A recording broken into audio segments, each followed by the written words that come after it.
ಶ್ರೀಗುರುಭ್ಯೋ ನಮಃ ಪರಮಗುರುಭ್ಯೋ ನಮಃ ಶ್ರೀಮದಾನಂದತೀರ್ಥ ಭಗವತ್ಪಾದಾಚಾರ್ಯಗುರುಭ್ಯೋ ನಮಃ ಭಾರತೀ ನಮಃ ಸರಸ್ವತ್ಯೈ ನಮಃ ತತ್ತಂದೇವತಾಭ್ಯೋ ನಮಃ ಮುಕ್ತಿಪ್ರದಾಯಕ ವಾಸುದೇವಾಯ ನಮಃ ಹರೇ ನಮಃ ಶ್ರೀಕೃಷ್ಣಾಯ ನಮಃ ಹರಿ ಓಂ ಕನಕಪೀತಚೇಲಃ ಕೇವಲಾನಂದಲೀಲಃ ಕಲುಷಹರಣಶೀಲಃ ಕಂಜಮಂದಾರಮಾಲಃ ಕವಿಜನಪರಿಪಾಲಃ ಕಾಲಮೇಘೋ ಘನೀಲಃ ಕರಿಗಿರಿಶಿಖರಾಗ್ರೇ ಭಾತಿ ಶ್ರೀಲಕ್ಷ್ಮೀಲೋಲಃ ಭೈಷ್ಮೀ ಸತ್ಯಾಸಮಾಯುಕ್ತಂ ಕೃಷ್ಣಕಲ್ಪದ್ರುಮಂ ಭಜೆ ಶ್ರೀರಾಮಸುರಧೇನುಂಚ ವ್ಯಾಸಚಿಂತಾಮಣಿಂ ಸದಾ ರಾಮಾಯ ರಾಮಭದ್ರಾಯ ರಾಮಚಂದ್ರಾಯ ವೇಧಸೇ ರಘುನಾಥಾಯ ನಾಥಾಯ ಸೀತಾಯಾಃ ಪತಯೇ ನಮಃ. ಸರ್ವಮಂಗಲಮಾಂಗಲ್ಯೆ ಶಿವೆ ಸರ್ವಾರ್ಥಸಾಧಿಕೆ ಶರಣ್ಯೆ ತ್ರ್ಯಂಬಕೆ ದೇವಿ ನಾರಾಯಣಿ ನಮೋಸ್ತುತೆ. ಬುದ್ಧಿರ್ಬಲಂ ಯಶೋಧೈರ್ಯಂ ನಿರ್ಭಯತ್ವಮರೋಗತ ಅಜಾಡ್ಯಂ ವಾಕ್ಪಟತ್ವಂಚ ಹನುಮತ್ಸ್ಮರಣಾತ್ ಭವೇತ್. ಯೋಪಿ ಪ್ರಲಂಬ ವಿಪರೀತಮತಿಪ್ರಭೂತಾನ್ ವಾದಾನ್ಯರಸ್ಯ ಕೃತವಾನ್ ಭವಿತತ್ವವಾದಂ ಸರ್ವೇಶ್ವರೋ ಹರಿರಿತಿ ಪ್ರತಿಪಾದಯಂತಮಾನಂದತೀರ್ಥಮುನಿವರ್ಯಮಹಂ ನಮಾಮಿ. ಗುರುಮಖಿಲಗುಣಜ್ಞಂ ಸದ್ಗುಣೀಕಾಧಿವಾಸಂ ಶಮದಮಪರಿನಿಷ್ಠಂ ಸತ್ವನಿಷ್ಠಂ ವರಿಷ್ಠಂ ಸಕಲಸುಜನಶಿಷ್ಟಂ ನಿತ್ಯನಿರ್ಧೂತಕಷ್ಟಂ ಹಯಮುಖಪದನಿಷ್ಠಂ ಮಾಂ ಭಜಂತ ಪ್ರಪನ್ನಾಃ. ಮಿಥ್ಯಾಸಿದ್ಧಾಂತದುರ್ಧ್ವಾಂತವಿಧ್ವಂಸನವಿಚಕ್ಷಣಃ ಜಯತೀರ್ಥಾಖ್ಯತರಣಿಃ ಭಾಸತಾನ್ನೋ ಹೃದಂಬರೆ. ಕಂಸಧ್ವಂಸಪದಾಂಭೋಜ ಸಂಸಕ್ತೋ ಹಂಸಪಂಗವಃ ಬ್ರಹ್ಮಣ್ಯಗುರುರಾಜಾಖ್ಯೋ ವರ್ತತಾಂ ಮಮ ಮಾನಸೇ. ಕಾಲೇ ಫಲತಿ ಸುರದ್ರುಃ ಚಿಂತಾಮಣಿರಪಿ ಯಾಚನೆ ದಾತಾ ವರ್ಷತಿ ಸಕಲಮಭೀಷ್ಟಂ ದರ್ಶನಮಾತ್ರಾಕ್ಷೈಪಾದರಾಣ್ಮುನಿಃ. ಅರ್ಥಿಕಲ್ಪಿತಕಲ್ಪೋऽಯಂ ಪ್ರತ್ಯರ್ಥಿಗಜಕೇಸರಿ ವ್ಯಾಸತೀರ್ಥಗುರುರ್ಭೂಜಾ ತಸ್ಮದಿಷ್ಟಾರ್ಥಸಿದ್ಧಯೇ. ಭಕ್ತಾನಾಂ ಮಾನಸಾಂಬೋಜಭಾನವೇ ಕಾಮಧೇನವೇ ನಮತಾಂ ಕಲ್ಪತರವೇ ಜೈಂದ್ರಗುರವೇ ನಮಃ. ವಂದಾರು ಕಲ್ಪತರವೇ ವಾದಿಕೈರಭವಾನವೇ ಶ್ರೀರಾಮಚಂದ್ರಗುರವೇ ನಮಃ. ಕಾರುಣ್ಯಸಿಂಧವೇ ದುರ್ವಾದಿಧ್ವಾಂತರವಯೇ ವೈಷ್ಣವೇಂದೀವರೇಂದವೇ ಶ್ರೀರಾಘವೇಂದ್ರಗುರವೇ ನಮೋತ್ಯಂತದಯಾಲವೇ. ಸರ್ವಸರ್ವಂ ಸಹೇಶಾನಾಂ ಸಭಾಸುಚಿತವಾದಿರಾಟ್ ಸರ್ವದಾ ಸರ್ವದೋ ಭೂಯಾತ್ ರಘುನಾಥಮುನೀಶ್ವರಃ. ವಂದಾರು ಜನಸಂದೋಹ ವಂದಾರು ತರುಸನ್ನಿಭಂ ವೃಂದಾರಕಗುರುಪ್ರಖ್ಯಂ ವಂದೇ ವಾದೀಂದ್ರದೇಶಿಕಂ ವಿದ್ವತ್ಪಂಕಜಮಾರ್ತಾಂಡಃ ವಾದಿಮತ್ತೇಭಕೇಸರಿ. ಜಗನ್ನಾಥಗುರುರ್ಭೂಯಾತ್ ಜಾಯಸೇ ಶ್ರೇಯಸೇ ಮಮಾವಾದೆ ವಿಜಯಶೀಲಾಯ ವರದಾಯ ವರಾರ್ಥಿನಾಂ ವದಾನ್ಯಜನಸಿಂಹಾಯ ವರದೇಂದ್ರಾಯ ತೇ ನಮಃ. ಕೋಲವ್ಯಾಸ ಹಯಗ್ರೀವಪಥಕಂಜಮಧುವ್ರತಂ ಶ್ರೀವಿಶ್ವೋತ್ತಮಯೋಗೀಂದ್ರಂ ವಂದೇಹಂ ವಾದಿರಾಟ್ಪ್ರಿಯಂ. ಆಪಾದಮೌಳಿಪರ್ಯಂతం ಗುರುಣಾಮಾಕೃತಿಂ ಸ್ಮರೇತ್ ತೇನ ವಿಘ್ನಾಃ ಪ್ರಣಶ್ಯಂತಿ ಸಿದ್ಧಂತಿ ಚ ಮನೋರಥಾಃ. ನಮೋ ಮಹದ್ಭ್ಯಃ. ಶ್ರೀಗುರುಭ್ಯೋ ನಮಃ ಹರಿ ಓಂ.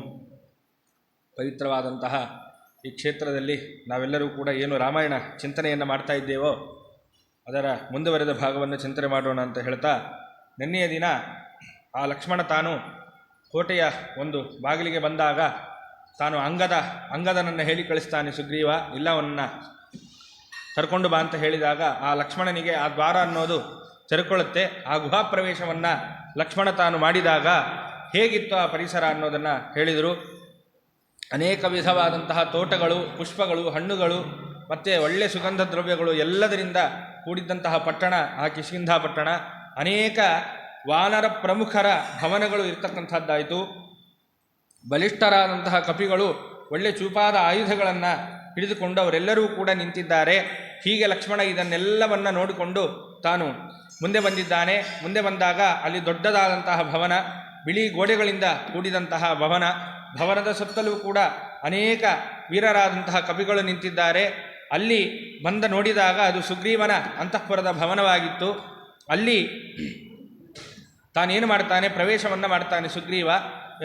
ಲಕ್ಷ್ಮಣ ತಾನು ಪ್ರವೇಶವನ್ನು ಮಾಡಿದಾಗ ಆ ಅಂತಃಪುರದಲ್ಲಿ ಅನೇಕ ಉತ್ತಮ ಸ್ತ್ರೀಯರೆಲ್ಲರೂ ಕೂಡ ತಾವು ಹೂವನ್ನು ಕಟ್ಟುತ್ತಾ ಕೂತಿರ್ತಾರೆ. ಮತ್ತು ಮಧುರವಾದ ಸಂಗೀತವನ್ನು ಹಾಡ್ತಾ ಇರ್ತಾರೆ. ವೀಣೆಯನ್ನು ಎಲ್ಲವನ್ನೂ ಕೂಡ ನುಡಿಸ್ತಾ ಇರಬೇಕಾದ್ರೆ ಸ್ವಲ್ಪ ವರ್ತಿಯಾದಂತಹ ಲಕ್ಷ್ಮಣನಿಗೆ ಹೋಗಲಿಕ್ಕೆ ಮುಜುಗರವಾಗುತ್ತೆ.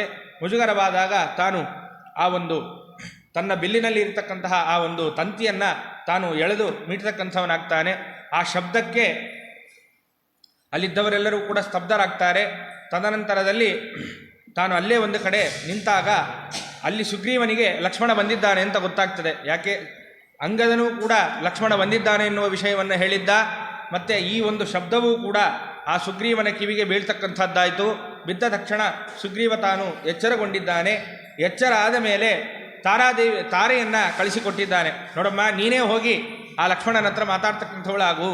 ಯಾಕೆ ಅಂತಂದರೆ ಜಗತ್ತಿನಲ್ಲಿ ಸ್ತ್ರೀಯರ ಮೇಲೆ ಯಾವ ಮಹಾತ್ಮರೂ ಕೂಡ ಕೋಪವನ್ನು ಮಾಡೋದಿಲ್ಲ.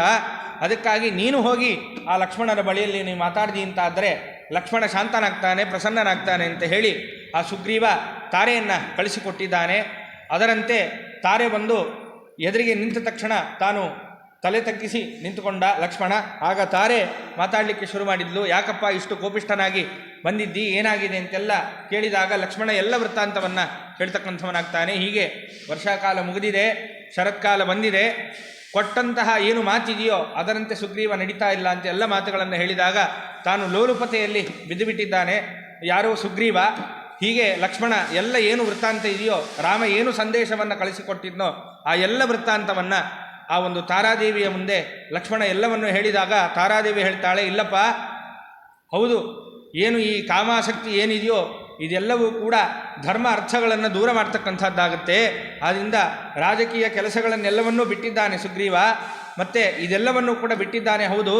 ಆದರೂ ಕೂಡ ತಾನು ಹಿಂದೆಯೇ ಆಜ್ಞೆಯನ್ನು ಹೊರಡಿಸಿದ್ದಾನೆ ಈ ಕೆಲಸಕ್ಕೋಸ್ಕರ ಅಂತ ಎಲ್ಲ ವೃತ್ತಾಂತವನ್ನು ಆ ತಾರಾದೇವಿಯೂ ಕೂಡ ಲಕ್ಷ್ಮಣನ ಬಳಿಯಲ್ಲಿ ಎಲ್ಲವನ್ನ ಹೇಳ್ತಕ್ಕಂಥವಳಾಗ್ತಾಳೆ. ಸ್ವಲ್ಪ ತಾನು ಲಕ್ಷ್ಮಣ ಪ್ರಸನ್ನನಾಗ್ತಾನೆ. ಪ್ರಸನ್ನನಾದಂತಹ ಲಕ್ಷ್ಮಣನನ್ನು ನೀನು ಅಂತಃಪುರದ ಒಳಗೆ ಬರಬೇಕಪ್ಪ, ಸ್ವಾಗತ ಮಾಡ್ತೇನೆ ನಿನಗೆ ಅಂತ ತಾರಾದೇವಿ ಹೇಳಿದಾಗ ಮುಜುಗರ ಪಡ್ತಾನೆ ಲಕ್ಷ್ಮಣ ಅಂತಃಪುರದ ಒಳಗೆ ಬರಲಿಕ್ಕೆ. ಹಾಗೆ ಮುಜುಗರ ಪಟ್ಟಾಗ ತಾರಾದೇವಿ ಹೇಳ್ತಾಳೆ, ಉತ್ತಮ ಸ್ತ್ರೀಯರನ್ನು ಮಿತ್ರರಂತೆ ಭಾವಿಸಬೇಕು ಅಂತಿರೋದರಿಂದ ಅವರೆಲ್ಲರೂ ಕೂಡ ನಿನ್ನ ಮಿತ್ರರಂತೆ ಇದ್ದಾರೆ, ಹಾಗಾಗಿ ನೀನು ಮುಜುಗರವನ್ನು ಪಡೋದು ಬೇಡ. ನೀನು ವ್ರತಿಯಾಗಿದ್ದಿ ಅನ್ನೋದು ಗೊತ್ತಿದೆ, ಆದರೂ ಕೂಡ ನೀನು ಮುಜುಗರವನ್ನು ಪಡೋದು ಬೇಡ, ಅಂತಃಪುರದ ಒಳಗೆ ಬಾ ಅಂತ ಹೇಳಿ ಸ್ವಾಗತವನ್ನು ತಾರಾದೇವಿ ಮಾಡ್ತಕ್ಕಂಥವಳಾಗ್ತಾಳೆ. ಅದರಂತೆ ತಾನು ಲಕ್ಷ್ಮಣ ಅಂತಃಪುರದ ಒಳಗಡೆ ಪ್ರವೇಶ ಮಾಡಿದಾಗ ದೊಡ್ಡ ಸಿಂಹಾಸನದ ಮೇಲೆ ತಾನು ಸುಗ್ರೀವ ಕೂತಿದ್ದಾನೆ. ಅನೇಕ ಆಭರಣಗಳನ್ನು ಧರಿಸಿದ್ದಾನೆ, ಉತ್ತಮವಾದ ವಸ್ತ್ರಗಳನ್ನು ಆ ಸುಗ್ರೀವ ಧರಿಸಿಕೊಂಡು ತಾನು ಸಿಂಹಾಸನದ ಮೇಲೆ ಕೂತಿದ್ದಾನೆ. ಅನೇಕ ಸ್ತ್ರೀಯರೆಲ್ಲರೂ ಕೂಡ ಆ ಸಿಂಹಾಸನದ ಸುತ್ತಲೂ, ರುಮೆ ಮುಂತಾದ ಎಲ್ಲ ಸ್ತ್ರೀಯರೂ ಕೂಡ ಆ ಸಿಂಹಾಸನದ ಸುತ್ತಲೂ ಕೂಡ ಸುತ್ತುವರೆದಿದ್ದಾರೆ. ಇಂತಹ ಸುಗ್ರೀವನನ್ನು ಯಾವಾಗ ಲಕ್ಷ್ಮಣ ಕಾಣ್ತಾನೋ ಇನ್ನೊಂದಿಷ್ಟು ಸಿಟ್ಟು ಅನ್ನೋದು ಆ ಲಕ್ಷ್ಮಣನಿಗೆ ಬರ್ತಕ್ಕಂಥದ್ದಾಗುತ್ತೆ. ಯಾವಾಗ ಲಕ್ಷ್ಮಣ ಬಂದ ಅಂತ ಸುಗ್ರೀವನಿಗೆ ಗೊತ್ತಾಯಿತೋ ತತ್ ಕ್ಷಣದಲ್ಲಿ ತಾನು ಸಿಂಹಾಸನದಿಂದ ಎದ್ದು ನಿಂತ ಅಂತ ಹೇಳ್ತಾರೆ. ತಮ ಪ್ರತಿಹತಂ ಕ್ರುದ್ಧಂ ಪ್ರವಿಷ್ಟಂ ಪುರುಷಋಷಭಂ ಸುಗ್ರೀವೋ ಲಕ್ಷ್ಮಣಂ ದೃಷ್ಟ ಬಭೂವ ವ್ಯಥಿತೇಂದ್ರಿಯ. ಏನಾಗಿದೆ, ಆ ಪುರುಷೋತ್ತಮನಾದಂತಹ ಯಾವ ಲಕ್ಷ್ಮಣ ಇದ್ದಾನೋ ತಾನು ಯಾವಾಗ ಪ್ರವೇಶವನ್ನು ಮಾಡಿದ್ನೋ, ಯಾಕೆ ಪ್ರವೇಶ ಮಾಡಲಿಕ್ಕೆ ಯಾವ ತಡೆನೂ ಇಲ್ಲ. ಹಿಂದೆ ಕೋಟೆ ಬಾಗಲನ್ನು ಪ್ರವೇಶ ಮಾಡಬೇಕಾದರೂ ಕೇಳಿದ್ವಿ, ಅನೇಕ ಬಲಿಷ್ಠರಾದಂತಹ ಕಪಿಗಳು ಸುತ್ತಲಿದ್ದರೂ ಕೂಡ, ಚೂಪಾದ ಆಯುಧಗಳನ್ನು ಹಿಡಿದಿದ್ದರೂ ಕೂಡ ಲಕ್ಷ್ಮಣನ ಸಿಟ್ಟನ್ನು, ಲಕ್ಷ್ಮಣನನ್ನು ನೋಡಿದ ತಕ್ಷಣ ಎಲ್ರಿಗೂ ಭಯ ಆಯಿತು, ಯಾರೂ ಕೂಡ ತಡೀಲಿಕ್ಕೆ ಬರಲಿಲ್ಲ. ಆದ್ದರಿಂದ ಎಲ್ಲೂ ಯಾವ ಪ್ರವೇಶಕ್ಕೂ ಲಕ್ಷ್ಮಣನಿಗೆ ಎಲ್ಲೂ ತಡೆ ಅನ್ನೋದೇ ಇಲ್ಲ. ಆದ್ದರಿಂದ ಯಾವ ತಡೆಯೂ ಇಲ್ಲದಂತಹ ಈ ಲಕ್ಷ್ಮಣ ಏನು ಮಾಡಿದ್ದಾನೆ, ಅಂತಃಪುರದ ಒಳಗೆ ತಾನು ಬರ್ತಕ್ಕಂಥವನಾದ. ಯಾವಾಗ ಲಕ್ಷ್ಮಣ ಬಂದ ಅಂತ ಗೊತ್ತಾಯಿತೋ ಸುಗ್ರೀವ ತನ್ನನ್ನು ನೋಡಿದ್ದಾನೆ ಲಕ್ಷ್ಮಣ ಅಂತ ಯಾವಾಗ ಗೊತ್ತಾಯಿತೋ ಸ್ವಲ್ಪ ಅಳುಕುಂಟಾಗ್ಲಿಕ್ಕೆ ಶುರುವಾಯಿತು ಸುಗ್ರೀವನಿಗೆ. ಅಳುಕು ಯಾವಾಗ ಬರುತ್ತೆ, ತಪ್ಪಾದಾಗಲೇ ಬರೋದು. ಆದ್ದರಿಂದ ತಪ್ಪು ನಡೆದಿದೆ ಅನ್ನೋದು ಸತ್ಯ. ಯಾಕೆ, ಕೊಟ್ಟ ಮಾತಿನಂತೆ ನಡಿಬೇಕಿತ್ತು, ಹಾಗೆ ನಡೀತಾ ಇಲ್ಲ, ಆದ್ದರಿಂದ ಅದು ತಪ್ಪೇ. ಆದ್ದರಿಂದ ತಪ್ಪಾಗಿದೆ ಅನ್ನೋದು ಮನಸ್ಸಿಗೆ ಬಂದಿದೆ. ಅದರಂತೆ ಸ್ವಲ್ಪ ಅಳುಕುಂಟಾಗಿದೆಯಂತೆ. ಮತ್ತು ಲಕ್ಷ್ಮಣ ಹೇಗಿದ್ದ ಅಂತಂದರೆ ತಾನು ಬುಸುಗುಟ್ತಾ ಇದ್ದಂತೆ, ಅಂದರೆ ಬಿಸಿಯಾದಂತಹ ಉಸಿರು ಬರ್ತಾ ಇದೆ. ಯಾಕೆ, ಅಣ್ಣನಿಗೆ ಮಾಡಬೇಕಾದ ಸಹಾಯವನ್ನು ಇವರು ಮಾಡ್ತಾ ಇಲ್ಲ ಅನ್ನೋದು ತಿಳಿದು ತುಂಬ ಕೋಪಿಷ್ಠನಾಗಿದ್ದಾನೆ ಲಕ್ಷ್ಮಣ. ಆದ್ದರಿಂದ ಆ ಕೋಪದಿಂದ ಬಿಸಿಯಾದಂತಹ ನಿಟ್ಟುಸರನ್ನು ಆ ಲಕ್ಷ್ಮಣ ಬಿಡ್ತಾ ತಾನು ಬರ್ತಾ ಇದ್ದಾನೆ. ಬಂದ ಮೇಲೆ ಯಾವಾಗ ಲಕ್ಷ್ಮಣನನ್ನು ನೋಡಿದ್ನೋ ಸುಗ್ರೀವ ಸುವರ್ಣದ ಸಿಂಹಾಸನದ ಮೇಲೆ ಕೂತವನು ಥಟ್ಟಂತ ಎದ್ದು ನಿಂತಂತೆ. ಯಾವಾಗ ಲಕ್ಷ್ಮಣನನ್ನು ನೋಡಿದ ತಕ್ಷಣ ಎದ್ದು ನಿಂತ. ಹೇಗಿದ್ದ ಸುಗ್ರೀವ ಅಂತಂದರೆ ಅನೇಕ ಆಭರಣಗಳನ್ನು ಧರಿಸಿ ಕಣ್ಣು ಕೆಂಪಾಗಿದೆ ಸುಗ್ರೀವನಿಗೆ. ಯಾಕೆ, ಆ ಮತ್ತಿನಲ್ಲೇ ಇದ್ದಾನೆ. ಆದ್ದರಿಂದ ಸುಗ್ರೀವನಿಗೆ ಕಣ್ಣೆಲ್ಲವೂ ಕೂಡ ಕೆಂಪಾಗಿದೆ. ಹೀಗೆ ಶೋಭಿಸುವಂತಹ ಏನು ಈ ಸುಗ್ರೀವ ಇದ್ದಾನೋ ತತ್ ಕ್ಷಣದಲ್ಲಿ ಬಂದು ಏನು ಮಾಡಿದ್ದಾನೆ, ಸಂರಕ್ತ ನಯನಃ ಶ್ರೀಮಾನ್ ವಿಚಚಾಲ ಕೃತಾಂಜಲಿ ಬಭೂವಸ್ಥ ತತ್ರ ಕಲ್ಪವೃಕ್ಷೋ ಮಹಾನೀವ. ಏನು ಮಾಡಿದ್ದಾನೆ ಆ ಸುಗ್ರೀವ, ಯಾವಾಗ ಲಕ್ಷ್ಮಣ ಎದುರಿಗೆ ಬಂದೋ ತತ್ ಕ್ಷಣದಲ್ಲಿ ಬಂದ, ಎದುರಿಗೆ ಬಂದು ಎರಡೂ ಕೈಗಳನ್ನು ಜೋಡಿಸಿ ಲಕ್ಷ್ಮಣನ ಮುಂದೆ ನಿಲ್ತಕ್ಕಂಥವನಾಗಿದ್ದಾನೆ. ಹೇಗೆ ನಿಂತ, ಕೇವಲ ಸುಗ್ರೀವ ಒಬ್ಬನೇ ಬಂದು ನಿಂತಿದ್ದ? ಖಂಡಿತ ಅಲ್ಲ. ರುಮೆಯೇ ಮೊದಲಾದ ಅನೇಕ ನಾರಿಯರು ಏನು ಸುತ್ತಲೂ ಇದ್ದರೋ ಅವರೆಲ್ಲರೂ ಸಹಿತ ಸುಗ್ರೀವ ಯಾವಾಗ ಕೈ ಮುಗಿದು ತಾನು ನಿಲ್ತಕ್ಕಂಥವನಾದ್ನೋ ಲಕ್ಷ್ಮಣನ ಮುಂದೆ, ಆ ಎಲ್ಲ ಸ್ತ್ರೀಯರೂ ಸಹಿತ ಈ ಸುಗ್ರೀವನ ಹಿಂದೆ ತಾವು ಕೂಡ ನಿಲ್ತಕ್ಕಂಥವರಾಗಿ ಎಲ್ಲರೂ ಕೂಡ ಕೈಯನ್ನು ಮುಗಿದುಕೊಂಡು ಆ ಲಕ್ಷ್ಮಣನ ಮುಂದೆ ಎಲ್ಲರೂ ಕೂಡ ನಿಂತಕ್ಕಂಥವರಾಗಿದ್ದಾರೆ. ಆಗ ಲಕ್ಷ್ಮಣ ಮಾತಾಡಲಿಕ್ಕೆ ಶುರು ಮಾಡ್ತಾನಂತೆ. ಏನು, ಎಂತಹ ರಾಜ ಲೋಕದಲ್ಲಿ ಎಲ್ಲರಿಗೂ ಕೂಡ ಮಾನ್ಯನಾಗ್ತಾನೆ, ಎಲ್ಲರಿಂದಲೂ ಕೂಡ ನಮಸ್ಕಾರಕ್ಕೆ ಯೋಗ್ಯನಾಗ್ತಾನೆ. ಆ ಮಾತನ್ನು ಲಕ್ಷ್ಮಣ ಹೇಳ್ತಾನೆ. ಸತ್ವಾಭಿಜನ ಸಂಪನ್ನ ಸಾನುಕ್ರೋಶೋ ಜಿತೇಂದ್ರಿಯ ಕೃತಜ್ಞ ಸತ್ಯವಾದಿ ಚ ರಾಜ ಲೋಕೆ ಮಹೀಯತೆ. ಎಂತಹ ರಾಜ ಚೆನ್ನಾಗಿ ಲೋಕದಲ್ಲಿ ಶೋಭಿಸ್ತಾನೆ, ಎಲ್ಲರಿಂದ ನಮಸ್ಕಾರಕ್ಕೆ ಯೋಗ್ಯನಾಗ್ತಾನೆ ಅಂತಂದರೆ ಸುಗ್ರೀವ, ಯಾರು ಸತ್ವಗುಣ ಸಂಪನ್ನರಾಗಿದ್ದಾರೋ, ಬರೀ ಸತ್ವಗುಣ ಸಂಪನ್ನರಾದರೆ ಸಾಲದು, ಮತ್ತು ಸತ್ವಗುಣ ಸಂಪನ್ನರಾಗಿ ಮತ್ತು ಸತ್ಕುಲ ಪ್ರಸೂತರಾಗಿರಬೇಕು, ಒಳ್ಳೆ ಸತ್ಕುಲದಲ್ಲಿ ಬಂದಿರಬೇಕು. ಮತ್ತು ಅಂತಹ ರಾಜ ಮತ್ತೆ ಎಲ್ಲ ರೀತಿಯಾದಂತಹ ಕೃತಜ್ಞನಾಗಿರಬಾರದು, ಜಿತೇಂದ್ರಿಯನಾಗಿರಬೇಕು. ಇದು ಬಹಳ ದೊಡ್ಡದು. ಜಿತೇಂದ್ರಿಯನಾಗಿರಬೇಕು, ಮತ್ತು ಒಳ್ಳೆ ಕೃತಜ್ಞನಾಗಿರಬೇಕು, ಮತ್ತು ಸತ್ಯವಾದಿಯಾಗಿರಬೇಕು. ಸತ್ಯವಾದದ್ದನ್ನೇ ನುಡಿಬೇಕು, ನುಡಿದಿದ್ದನ್ನು ನಡೆಸಬೇಕು. ಇಂತಹ ರಾಜ ಯಾರಿದ್ದಾರೋ ಅಂತಹ ರಾಜನೇ ಲೋಕದಲ್ಲಿ ಶೋಭಿಸ್ತಾನೆ ಹೊರತು, ಎಲ್ಲರಿಗೂ ಪೂಜ್ಯನಾಗ್ತಾನೆ ಹೊರತು, ಅದು ಬಿಟ್ಟ ಬೇರೆಯಾದಂತಹ ರಾಜ ಪೂಜ್ಯನಾಗೋದಿಲ್ಲ. ಯಾಕೆ ಈ ಮಾತನ್ನು ಲಕ್ಷ್ಮಣ ಹೇಳಿದ ಅಂತಂದರೆ, ಈಗೇನಾಗಿದ್ದಾನೆ ಸುಗ್ರೀವ, ಕೊಟ್ಟ ಮಾತನ್ನು ಉಳಿಸ್ಕೊಳ್ತಾ ಇಲ್ಲ. ಎಲ್ಲ ಏನು ರಾಜಕೀಯ ಕೆಲಸಗಳನ್ನು ಮಾಡಬೇಕು, ತನ್ನ ಕರ್ತವ್ಯಗಳನ್ನು ಬಿಟ್ಟಿದ್ದಾನೆ. ರಾಜ ಯಾವತ್ತೂ ತನ್ನ ಕರ್ತವ್ಯಗಳನ್ನು ಬಿಡಬಾರ್ದು.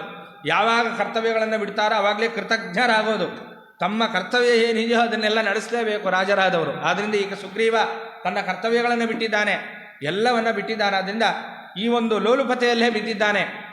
ಆದ್ದರಿಂದ ಜಿತೇಂದ್ರಿಯ ಅಂದರು, ಅದನ್ನೆಲ್ಲ ಬಿಟ್ಟುಬಿಟ್ಟಿದ್ದಾನೀಗ. ಬಿಟ್ಟು ತಾನು ಲೋಲುಪತೆಯಲ್ಲಿ ಸುಗ್ರೀವ ಇರತಕ್ಕಂಥವನಾಗಿದ್ದಾನೆ. ಆದ್ದರಿಂದ ಲಕ್ಷ್ಮಣ ಹೇಳಿದ, ಅಂತಹ ರಾಜ ಯಾರು ಜಿತೇಂದ್ರಿಯನಾಗಿ ಎಲ್ಲ ವಿಧವಾದಂತಹ ಕೆಲಸ ಕಾರ್ಯಗಳನ್ನು ಮಾಡ್ತಾ ಯಾರು ಇರ್ತಾರೋ ಅಂತಹ ರಾಜನೇ ಯಾವತ್ತೂ ಕೂಡ ಪೂಜ್ಯನಾಗ್ತಾನೆ ಹೊರತು ನಿನ್ನಂಥವನಲ್ಲ ಅನ್ನುವ ಹೇಳುವ ಭರದಲ್ಲಿ ಲಕ್ಷ್ಮಣ ಇಂತಹ ರಾಜರೇ ಪೂಜ್ಯರಾಗ್ತಾರೆ ಹೊರತು ಇದಕ್ಕೆ ಹೊರತಾಗಿ ಸುಗ್ರೀವ ನೀನು ಇದ್ದಿ ಅನ್ನುವ ಮಾತನ್ನು ತಿಳಿಸ್ತಕ್ಕಂಥವನಾಗ್ತಾನೆ.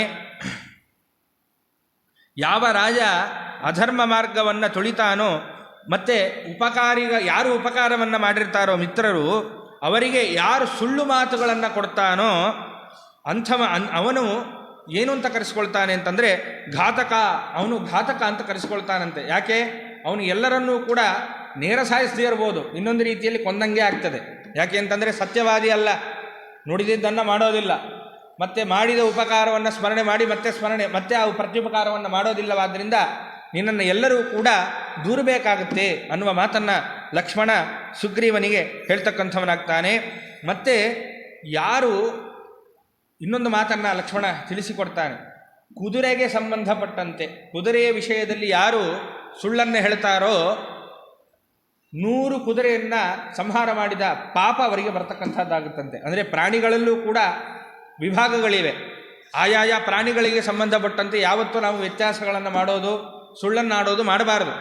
ಕುದುರೆಗೆ ಸಂಬಂಧಪಟ್ಟಂತೆ ಯಾರು ವ್ಯತ್ಯಾಸವಾಗಿ ಸುಳ್ಳನ್ನು ಆಡಿದರೆ 100 ಕುದುರೆಯನ್ನು ಕೊಂದರೆ ಏನು ಪಾಪ ಬರಬೇಕೋ ಆ ಪಾಪ ಬರುತ್ತಂತೆ. ಹಸುವಿಗೆ ಸಂಬಂಧಪಟ್ಟಂತೆ ಯಾರಾದರೂ ಸುಳ್ಳುಗಳನ್ನಾಡಿದ್ರೆ, ಈಗೆಲ್ಲ ನಡೀತಾ ಇದೆಯಲ್ಲ, ಹಸುಗಳನ್ನೆಲ್ಲ ಎತ್ಕೊಂಡು ಹೋಗಿಬಿಡೋದು ಅಂತ. ಹಿಂದಿನ ಕಾಲದಲ್ಲಿ ಹೇಗೆ ಅಂದರೆ ಹಸುಗಳನ್ನು ಸಂರಕ್ಷಣೆ ಮಾಡಿದ ವ್ಯಕ್ತಿಗಳಿಗೂ ಕೂಡ ವೀರಗಲ್ಲುಗಳನ್ನು ಹಾಕಿಸಿ ಅವರಿಗೆ ದೊಡ್ಡ ಸ್ಥಾನವನ್ನು ಕೊಡ್ತಾಯಿದ್ರು. ಹಿಂದಿನ ಕಾಲದಲ್ಲೂ ಅನೇಕ ಜನ ಹಸುಗಳಿಗೋಸ್ಕರ ಪ್ರಾಣ ಬಿಟ್ಟದ್ದಿದೆ. ಇವತ್ತಿಗೂ ಎಷ್ಟೋ ಜನ ಪಾಪ ಗುಂಡೇಟನ್ನೆಲ್ಲ ತಗೊಂಡದ್ದಿದೆ. ಇವತ್ತಿಗೂ ನಾವು ನ್ಯೂಸಲ್ಲಿ ನೋಡ್ತೇವೆ. ಗುಂಡೇಟನ್ನು ಕೂಡ ತಗೊಂಡು ಹಸುವನ್ನು ಕಾಪಾಡುವಂತಹ ಜನ ಇವತ್ತಿಗೂ ಇದ್ದಾರೆ. ಆದ್ದರಿಂದ ಯಾರು ಹಸುವಿಗೆ ಸಂಬಂಧಪಟ್ಟಂತೆ ವ್ಯತ್ಯಾಸಗಳನ್ನು ಮಾಡ್ತಾರೋ, ಸುಳ್ಳುಗಳನ್ನು ಆಡ್ತಾರೋ, 1000 ಗೋಹತ್ಯೆಯನ್ನು ಮಾಡಿದರೆ ಏನು ಪಾಪ ಬರಬೇಕೋ ಆ ಪಾಪ ಅನ್ನೋದು ಆ ವ್ಯಕ್ತಿಗೆ ಬರ್ತಕ್ಕಂಥದ್ದಾಗುತ್ತೆ. ಆದರೆ ಮನುಷ್ಯನ ವಿಷಯದಲ್ಲಿ ಹಾಗಲ್ಲ. ಯಾರು ಮನುಷ್ಯನ ವಿಷಯದಲ್ಲಿ ವ್ಯತ್ಯಾಸವಾಗಿ ನಡೀತಾರೋ ಮತ್ತು ಯಾರು ಸುಳ್ಳನ್ನು ಆಡ್ತಾರೋ ಮನುಷ್ಯನ ಮುಂದೆ, ಮನುಷ್ಯನ ವಿಷಯದಲ್ಲಿ ಇವತ್ತಂತೂ ಹೇಳೋಷ್ಟೇ ಇಲ್ಲ, ಆಶ್ವಾಸನೆಗಳನ್ನು ಕೊಡ್ತಾರೆ. ಅದು ಸುಳ್ಳು ಮಾಡಲಿಕ್ಕೆ ಇರುವಂಥ ಆಶ್ವಾಸನೆಗಳು ಅಂತ ಇವತ್ತೆಲ್ಲವನ್ನೂ ನಾವು ಈ ಜಗತ್ತಲ್ಲಿ ನೋಡ್ತಾ ಇದ್ದೇವೆ. ತತ್ರಾಪಿ ನಮ್ಮ ರಾಜ್ಯ ಎಲ್ಲ ಕಡೆ ನೋಡ್ತಾ ಇದ್ದೇವೆ, ಇಡೀ ದೇಶದಲ್ಲಿ ನೋಡ್ತಾ ಇದ್ದೇವೆ. ಎಷ್ಟೋ ವಿಷಯಗಳಲ್ಲಿ ಈ ವ್ಯತ್ಯಾಸಗಳು ನಡೀತಾ ಇದೆ. ಆಶ್ವಾಸನೆಗಳನ್ನು ಕೊಡ್ತಾರೆ, ನಡೆಸೋದಿಲ್ಲ. ಇದು ಕೂಡ ಮಹಾಪಾಪವೇ. ಆದ್ದರಿಂದ ಇಲ್ಲಿ ಮನುಷ್ಯನ ವಿಷಯದಲ್ಲಿ ಇದು ನಡೀತಾ ಇರೋದಲ್ವ. ಅದಕ್ಕೆ ಲಕ್ಷ್ಮಣ ಹೇಳ್ತಾನೆ, ಮನುಷ್ಯನ ವಿಷಯದಲ್ಲಿ ಯಾರು ವ್ಯತ್ಯಾಸವಾಗಿ ನಡೀತಾರೋ, ಸುಳ್ಳನ್ನಾಡ್ತಾರೋ ಮನುಷ್ಯನ ವಿಷಯದಲ್ಲಿ, ಅವನಿಗೆ ಏನು ಅಂತಂದರೆ ಎಲ್ಲ ಮನುಷ್ಯರನ್ನು ಕೊಂದ ಪಾಪ, ಅಂದರೆ ಅವರನ್ನು ಕೊಂದ ಪಾಪ ಬರುತ್ತೆ.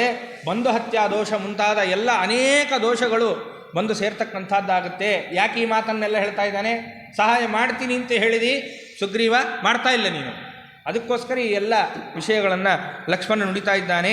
ಇಷ್ಟೆಲ್ಲ ಪಾಪಗಳು ಎಲ್ಲವೂ ಕೂಡ ಬರ್ತಕ್ಕಂಥದ್ದಾಗುತ್ತೆ. ಆದ್ದರಿಂದ ನೀನು ರಾಮನಿಂದ ಉಪಕಾರವನ್ನು ಪಡ್ಕೊಂಡಿದ್ದಿ, ಆದರೆ ರಾಮನಿಗೆ ಪ್ರತ್ಯುಪಕಾರವನ್ನು ನೀನು ಮಾಡ್ತಾ ಇಲ್ಲ, ಆದ್ದರಿಂದ ನೀನು ಕೃತಜ್ಞ ಅಂತ ಕರೆಸಿಕೊಳ್ಳುತ್ತೀ ಅಂತ ಹೇಳಿ ಲಕ್ಷ್ಮಣ ಮೇಲಿಂದ ಮೇಲೆ ಅವನನ್ನು ಎಲ್ಲ ರೀತಿಯಲ್ಲೂ ಕೂಡ ಲಕ್ಷ್ಮಣ ಸ್ವಲ್ಪ ಸಿಟ್ಟು ಇದೆ, ಆದ್ದರಿಂದ ಸಿಟ್ಟಿನಿಂದಲೇ ಈ ಎಲ್ಲ ಮಾತುಗಳನ್ನು ಗದರಿಸ್ತಾ ಇದ್ದಾನೆ ಲಕ್ಷ್ಮಣ. ತಾನು ಸುಗ್ರೀವನನ್ನು ಒಂದು ರೀತಿಯಲ್ಲಿ ಬೈಯೋದೆ ಹಾಗೆ ಮಾಡ್ತಾ ಇದ್ದಾನೆ. ಮತ್ತು ಇನ್ನಷ್ಟು ಮಾತುಗಳನ್ನು ಆ ಲಕ್ಷ್ಮಣ ಆಡ್ತಕ್ಕಂಥವನಾಗ್ತಾನೆ. ಇಂತಹ ಕೃತಜ್ಞರಾದಂತಹ ವ್ಯಕ್ತಿಗಳು ಯಾರಿದ್ದಾರೋ, ಇಂತಹ ಕೃತಜ್ಞರಾದ ವ್ಯಕ್ತಿಗಳನ್ನು ಕಂಡು ಬ್ರಹ್ಮದೇವರು ಒಂದು ಶ್ಲೋಕವನ್ನು ಹೇಳಿದ್ದಾರೆ ಅಂತ ಹೇಳ್ತಾನಂತೆ ಲಕ್ಷ್ಮಣ. ಏನು ಶ್ಲೋಕ? ಗೀತೋಯಂ ಬ್ರಹ್ಮಣ ಶ್ಲೋಕ ಸರ್ವಲೋಕ ನಮಸ್ಕೃತ ದೃಷ್ಟ್ವಾ ಕೃತಜ್ಞಂ ಕ್ರುದ್ಧೇನ ತಂ ನಿಬೋಧ ಪ್ಲವಂಗಮ. ಏನು ಮಾಡಿದ್ದಾನೆ? ನಿನ್ನಂಥವರನ್ನು ನೋಡಿ, ಕೃತಜ್ಞರನ್ನು ನೋಡೇನೆ ಬ್ರಹ್ಮ ಒಂದು ಮಾತನ್ನು ಹೇಳಿದ್ದಾನೆ, ಒಂದು ಶ್ಲೋಕವನ್ನು ತಾನೇ ಹೇಳಿದ್ದಾನೆ. ಎಂಥವರವರು ಅಂದರೆ ಲೋಕ ನಮಸ್ಕೃತ. ಯಾಕೆ ಇಡೀ ಲೋಕ ಬ್ರಹ್ಮದೇವರ ಪಾದಕ್ಕೆ ಬೀಳಬೇಕು. ಯಾಕೆ? ಸೃಷ್ಟಿಕರ್ತ ಪರಮಾತ್ಮ ಬ್ರಹ್ಮದೇವರ ಮುಖಾಂತರವೇ ಈ ಸಮಗ್ರ ಸೃಷ್ಟಿಯನ್ನು ಮಾಡಿಸಿದ್ದಾನೆ. ಆದ್ದರಿಂದ ಬ್ರಹ್ಮದೇವರಿಗೆ ಆಜ್ಞೆ ಮಾಡಿ, ಬ್ರಹ್ಮದೇವರ ಕೈಲಿ ತಪಸ್ಸನ್ನು ಆಚರಣೆ ಮಾಡಿಸಿ, ತಾನೇ ಬ್ರಹ್ಮದೇವರಲ್ಲಿ ಒಮ್ಮೆ ನಿಂತು ಸಕಲ ಕಾರ್ಯಗಳನ್ನು ಮಾಡಿಸಿದವ ಅವನೇ. ಆದ್ದರಿಂದ ಸೃಷ್ಟಿಕರ್ತ ಬ್ರಹ್ಮದೇವರು, ಸರ್ವಲೋಕ ನಮಸ್ಕೃತ, ಎಲ್ಲರೂ ಕೂಡ ಬ್ರಹ್ಮದೇವರಿಗೆ ನಮಸ್ಕಾರವನ್ನು ಮಾಡಲೇಬೇಕು.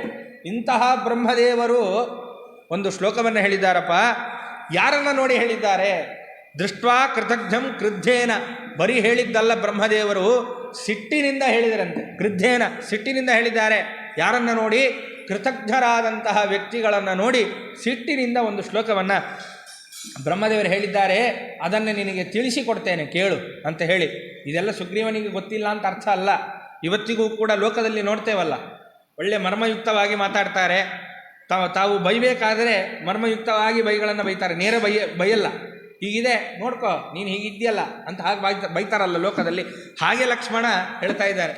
ಏನು ಆ ಶ್ಲೋಕ ಅಂದರೆ, ಬ್ರಹ್ಮಜ್ಞೇಚ ಸುರಾಪೇಚ ಗೋಘ್ನೇ ಭಗ್ನವ್ರತೆ ತಥಾ ನಿಷ್ಕೃತಿರ್ವಿಹಿತ ಸದ್ಭಿ ಕೃತಜ್ಞೇ ನಾಸ್ತಿ ನಿಷ್ಕೃತಿ ಅನ್ನುವ ಮಾತನ್ನು ಬ್ರಹ್ಮದೇವರು ಹೇಳಿದ್ದಾರೆ. ಏನು ಅಂತಂದರೆ, ಬ್ರಹ್ಮಹತ್ಯೆಯನ್ನು ಯಾರು ಮಾಡ್ತಾರೋ ಅವರಿಗೂ ಕೂಡ ಏನಿದೆ? ಪ್ರಾಯಶ್ಚಿತ್ತ ಇದೆಯಂತೆ. ಬ್ರಹ್ಮದೇವರು ಹೇಳಿದ ಮಾತು. ಯಾರು ಬ್ರಹ್ಮಹತ್ಯೆಯನ್ನು ಮಾಡ್ತಾರೋ, ಅಂದರೆ ಪ್ರಾಯಶ್ಚಿತ್ತ ಇದೆ ಅಂತಂದ ಮಾತ್ರಕ್ಕೆ ಬ್ರಹ್ಮಹತ್ಯೆ ಮಾಡಬೇಕು ಅಂತ ಅಭಿಪ್ರಾಯ ಅಲ್ಲ. ಇಲ್ಲಿ ತಾತ್ಪರ್ಯ ಏನು ಅಂತಂದರೆ, ಒಬ್ಬ ವ್ಯಕ್ತಿ ಮನುಷ್ಯನಿಗೆ ಮಾತು ಕೊಟ್ಟು ಮನುಷ್ಯನಿಂದ ಸಹಾಯವನ್ನು ಪಡೆದು ಯಾರು ಪ್ರತ್ಯುಪಕಾರವನ್ನು ಮಾಡಲ್ವೋ ಅವನಿಗೆ ಇರುವಂತಹ ಪಾಪ ದೊಡ್ಡದು ಅನ್ನುವ ಅರ್ಥದಲ್ಲಿ ಇದನ್ನು ಹೇಳಿದ್ದಾರೆ ಹೊರತು ಬ್ರಹ್ಮಹತ್ಯಕ್ಕೂ ಏನು ಪ್ರಾಯಶ್ಚಿತ್ತ ಏನು ಮಾಡಿದ್ರೂ ಹೋಗಲ್ಲ. ಬ್ರಹ್ಮಹತ್ಯೆ ಪ್ರಾಯಶ್ಚಿತ್ತ ಭಾಳ ದೊಡ್ಡದದು. ಬ್ರಹ್ಮಹತ್ಯಾ ದೋಷ ಹೋಗುವಂಥದ್ದೇ ಅಲ್ಲ. ಆದ್ದರಿಂದ ಬ್ರಹ್ಮಹತ್ಯೆ ಮಾಡಿದರೂ ಕೂಡ ಒಂದು ಪಕ್ಷದಲ್ಲಿ ಪ್ರಾಯಶ್ಚಿತ್ತ ಮಾಡಿಕೊಳ್ಳಬಹುದಂತೆ ಬ್ರಹ್ಮದೇವರು ಹೇಳುವ ಮಾತು. ಒಂದು ಪಕ್ಷದಲ್ಲಿ ಪ್ರಾಯಶ್ಚಿತ್ತ ಮಾಡ್ಕೊಳ್ಳಿಕ್ಕಾಗತ್ತೆ, ಹೊಸ ಆಗಲ್ಲ, ಆದರೆ ಆಗಬಹುದಂತೆ. ಮತ್ತು ಗೋಹತ್ಯೆ ಮಾಡಿದಾಗಲೂ ಕೂಡ ಯಾವುದೋ ಒಂದು ಪ್ರಾಯಶ್ಚಿತ್ತವನ್ನು, ಇನ್ನೂ ಗೋಹತ್ಯೆ ಇನ್ನೂ ದೊಡ್ಡದು. ಯಾಕೆ ಮಾಡಬಾರದು ಗೊತ್ತಾ? ಬ್ರಾಹ್ಮಣರ ಹತ್ಯೆಯನ್ನು, ಗೋಹತ್ಯೆಯನ್ನು ಯಾಕೆ ಮಾಡಬಾರದು? ಎಲ್ಲಿ ಗೋಹತ್ಯೆ ನಡೆಯುತ್ತೋ ಅಲ್ಲಿ ಬದುಕೊಂಗೇ ಇಲ್ಲ ಅಂತಿದೆ. ಬದುಕಲೇಬಾರದಲ್ಲಿ. ಎಲ್ಲ ಹಿಂದಿನ ರಾಜರುಗಳಿಗೆ ಎಲ್ರಿಗೂ ಕೂಡ ಗೋಬ್ರಾಹ್ಮಣ ಸಂರಕ್ಷಕ ಅಂತಲೇ ಹೆಸರು. ಪರಮಾತ್ಮ ಈ ಕೆಲಸವನ್ನು ಮಾಡಿ ತೋರಿಸಿದ್ದಾನೆ. ರುಕ್ಮಿಣೀಶ ವಿಜಯದಲ್ಲಿ ವಾದಿರಾಜಗುರು ಸಾರ್ವಭೌಮರು ಭಾಗವತದಲ್ಲಿ ಬಂದ ವಿಷಯವನ್ನು ಹೇಳಬೇಕಾದ್ರೆ ಹೇಳ್ತಾರೆ, ಭೂದೇವಿ ಯಾಕೆ ಗೋರೂಪವನ್ನು ಸ್ವೀಕಾರ ಮಾಡಿದ್ಲು ಅಂತಂದರೆ, ನಿಶಮ್ಯ ಗೋಬ್ರಾಹ್ಮಣ ಮುಖ್ಯ ಬಂಧುಂ. ಭೂದೇವಿ ಕೇಳಿದ್ಲಂತೆ, ಬ್ರಾಹ್ಮಣರಿಗೆ ಮತ್ತು ಗೋವುಗಳಿಗೆ ನಿಜವಾದ ಬಂಧು ಯಾರು ಅಂದರೆ ಪರಮಾತ್ಮ. ನಾನು ಗೋವೇಷವನ್ನು ಹಾಕಿಕೊಂಡು ಪರಮಾತ್ಮನ ಬಳಿಗೆ ಹೋದರೆ ಪರಮಾತ್ಮ ಬೇಗ ನನಗೆ ಒಲಿತಾನೆ ಅನ್ನುವ ಉದ್ದೇಶದಿಂದ ಭೂದೇವಿ ಗೋರೂಪವನ್ನು ತಾಳಿದ್ಲು ಅಂತ. ಅಂದರೆ ಬ್ರಾಹ್ಮಣರಿಗೆ ಗೋವಿಗೆ ಎಷ್ಟು ದೊಡ್ಡ ಸ್ಥಾನ ಇದೆ ನೋಡ್ರಿ. ಬ್ರಾಹ್ಮಣರಿಗೆ ಆ ಸ್ಥಾನ ಇದೆ ಅಂತಂದರೆ ಧರ್ಮಗೆಟ್ಟ ಬ್ರಾಹ್ಮಣರು ಅಂತ ಅರ್ಥ ಅಲ್ಲ. ಏನ ಬ್ರಾಹ್ಮಣ ಯೋನಿಯಲ್ಲಿ ಹುಟ್ಟಿ ಬಂದಿದ್ದೇನೆ, ನನ್ನ ಸ್ಥಾನ ದೊಡ್ಡದು, ಅವೆಲ್ಲ ಅಲ್ಲ. ಯಾರು ಸರಿಯಾದ ಕ್ರಮಾಚರಣೆಗಳನ್ನು ಮಾಡ್ತಾ ಸರಿಯಾದ ರೀತಿಯಲ್ಲಿ ಯಾವ ಮಾರ್ಗದಲ್ಲಿ ಒಬ್ಬ ಬ್ರಾಹ್ಮಣ ಬದುಕಬೇಕು ಅಂತ ಹೇಳಿದ್ದಾರೋ ಆ ಮಾರ್ಗದಲ್ಲಿ ಯಾವ ವ್ಯಕ್ತಿ ನಡೀತಾನೋ ಅಂತಹ ಬ್ರಾಹ್ಮಣ ಅಂತ ಅರ್ಥ. ಆದ್ದರಿಂದ ಸುಮ್ಮನೆ ನಾ ಬ್ರಾಹ್ಮಣ ಯೋನಿಯಲ್ಲಿ ಬಂದಿದ್ದೇನೆ, ನಾ ಏನು ಬೇಕಾದರೂ ತಿಂತೇನೆ, ಹೆಂಗೆ ಬೇಕಾದರೂ ಇರ್ತೇನೆ, ಅವನು ಬ್ರಾಹ್ಮಣ ಆಗ್ಲಿಕ್ಕೆ ಸಾಧ್ಯನೇ ಇಲ್ಲ. ಬ್ರಾಹ್ಮಣ ಯೋನಿಯಲ್ಲಿ ಬಂದವ ಅಷ್ಟೇ. ಆದರೆ ಅವನು ಬ್ರಾಹ್ಮಣ್ಯ ಉಳಿಸ್ಕೊಂಡಿದ್ದಾನಂದರೆ ಉಳಿಸ್ಕೊಂಡಿಲ್ಲ. ಆದ್ದರಿಂದ ಯಾರು ನಿಜವಾದ ಅರ್ಥದಲ್ಲಿ ಬ್ರಾಹ್ಮಣನಿಗೆ ಹೇಳಿದಂತಹ ಎಲ್ಲ ಒಂದು ಕರ್ಮಾನುಷ್ಠಾನ ಮುಂತಾದವುಗಳನ್ನು ಧರ್ಮಗಳನ್ನು ಆಚರಣೆ ಮಾಡಿರ್ತಾನೋ ಅಂತಹ ಬ್ರಾಹ್ಮಣ. ಕೊಲ್ಲಬಾರದು, ಕೊಂದರೂ ಕೂಡ ಕದಾಚಿತ್ ಪ್ರಾಯಶ್ಚಿತ್ತ ಉಂಟಂತೆ. ಇಂತಹ ಹಸುವನ್ನು ಕೊಂದರೂ ಕೂಡ ಕದಾಚಿತ್ ಪ್ರಾಯಶ್ಚಿತ್ತ ಮಾಡಲಿಕ್ಕೆ ಅವಕಾಶ ಇದೆ.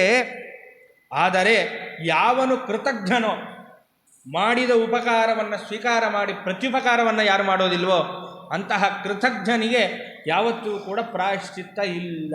ಬ್ರಹ್ಮದೇವರು ಹೇಳಿದ್ದಾರೆ, ನೀನು ಅದೇ ಒಂದು ಸ್ಥಾನಕ್ಕೆ ನೀ ಸೇರಬೇಕಾಗತ್ತೆ ಈಗ ಸುಗ್ರೀವ ಅಂತ ಅರ್ಥ. ಯಾಕೆ? ಉಪಕಾರ ಮಾಡಿಸಿಕೊಂಡೆ ರಾಮಚಂದ್ರನಿಂದ, ಪ್ರತ್ಯುಪಕಾರ ಈಗ ಮಾಡ್ತಾ ಇಲ್ಲ. ಆದ್ದರಿಂದ ನೀನು ಕೂಡ ಕೃತಜ್ಞನಾಗಿದ್ದಿ, ನಿನಗೆ ಯಾವ ಪ್ರಾಯಶ್ಚಿತ್ತವೂ ಇಲ್ಲ ಅನ್ನುವ ಅರ್ಥದಲ್ಲಿ ಲಕ್ಷ್ಮಣ ಈ ಎಲ್ಲ ವಿಷಯಗಳನ್ನು ಹೇಳ್ತಕ್ಕಂಥವನಾಗಿದ್ದಾನೆ. ನೀನು ಅನೃತವಾದಿ, ಸುಳ್ಳು ಹೇಳುವವ ನೀನು. ಯಾಕೆ ಅಂತಂದರೆ ರಾಮನಿಂದ ಪ್ರತ್ಯುಪಕಾರವನ್ನು ಪಡಿಬೇಕಾದ್ರೆ ಏನು ಮಾತು ಕೊಟ್ಟಿ?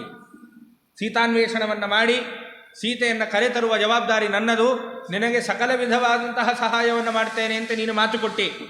ಆದರೆ ಇವಾಗ ಏನು ಮಾಡ್ತಾ ಇದ್ದಿ? ಏನು ಮಾಡ್ತಾ ಇಲ್ಲ ನೀನು. ಹಾಗಾಗಿ ನೀನು ಅನೃತವಾದಿ ಅಂತ ಹೇಳಿ ಲಕ್ಷ್ಮಣ ತಾನು ಸುಗ್ರೀವನನ್ನು ಬೈತಕ್ಕಂಥವನಾಗ್ತಾನೆ.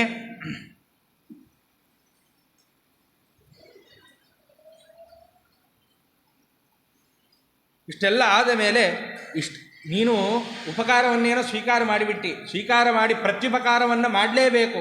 ಅದನ್ನು ಬಿಟ್ಟು ಏನು ಮಾಡ್ತಾ ಇದ್ದಿ ನೀನು? ಎಲ್ಲಿದ್ದಿ ಅಂದರೆ ಗ್ರಾಮ್ಯ ಸುಖದಲ್ಲಿ ನೀನು ಬೀಳ್ತಕ್ಕಂಥವನಾಗಿಬಿಟ್ಟಿಯಲ್ಲ ಸುಗ್ರೀವ.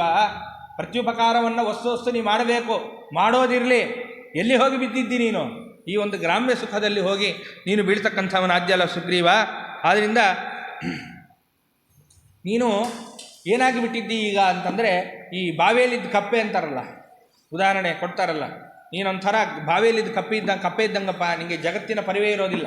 ಅದು ಹೇಗೆ ಬಾವಿಯಲ್ಲಿ ಅದು ಒಂದೇ ಕಡೆ ಆ ಕಪ್ಪೆ ಬಿದ್ದಿರುತ್ತೋ ಅದನ್ನು ನೋಡಿ ಜಗತ್ತಲ್ಲಿ ಹೇಳ್ತಾರಲ್ಲ, ಯಾವುದೋ ಒಂದೇ ವಿಷಯವನ್ನು ಇಟ್ಕೊಂಡು ಒಂದೇ ಕಡೆ ಇದ್ಕೊಂಡು ಒಂದನ್ನೇ ಮಾಡ್ತಾಯಿದ್ರೆ ಹಾಗಿರಬೇಡಪ್ಪ, ಜಗತ್ತನ್ನು ನೋಡು, ಎಲ್ಲ ವಿಷಯವನ್ನು ತಿಳ್ಕೊ, ಬಾವಿಯಲ್ಲಿದ್ದ ಕಪ್ಪೆಯಂತೆ ಆಗಬೇಡ ಅಂತ ಹೇಗೆ ಹೇಳ್ತಾರೋ ಹಾಗೆ ಸುಗ್ರೀವ ನೀನು ಬಾವಿಯಲ್ಲಿದ್ದಂತಹ ಕಪ್ಪೆ ಆಗಿದೆಯಾ.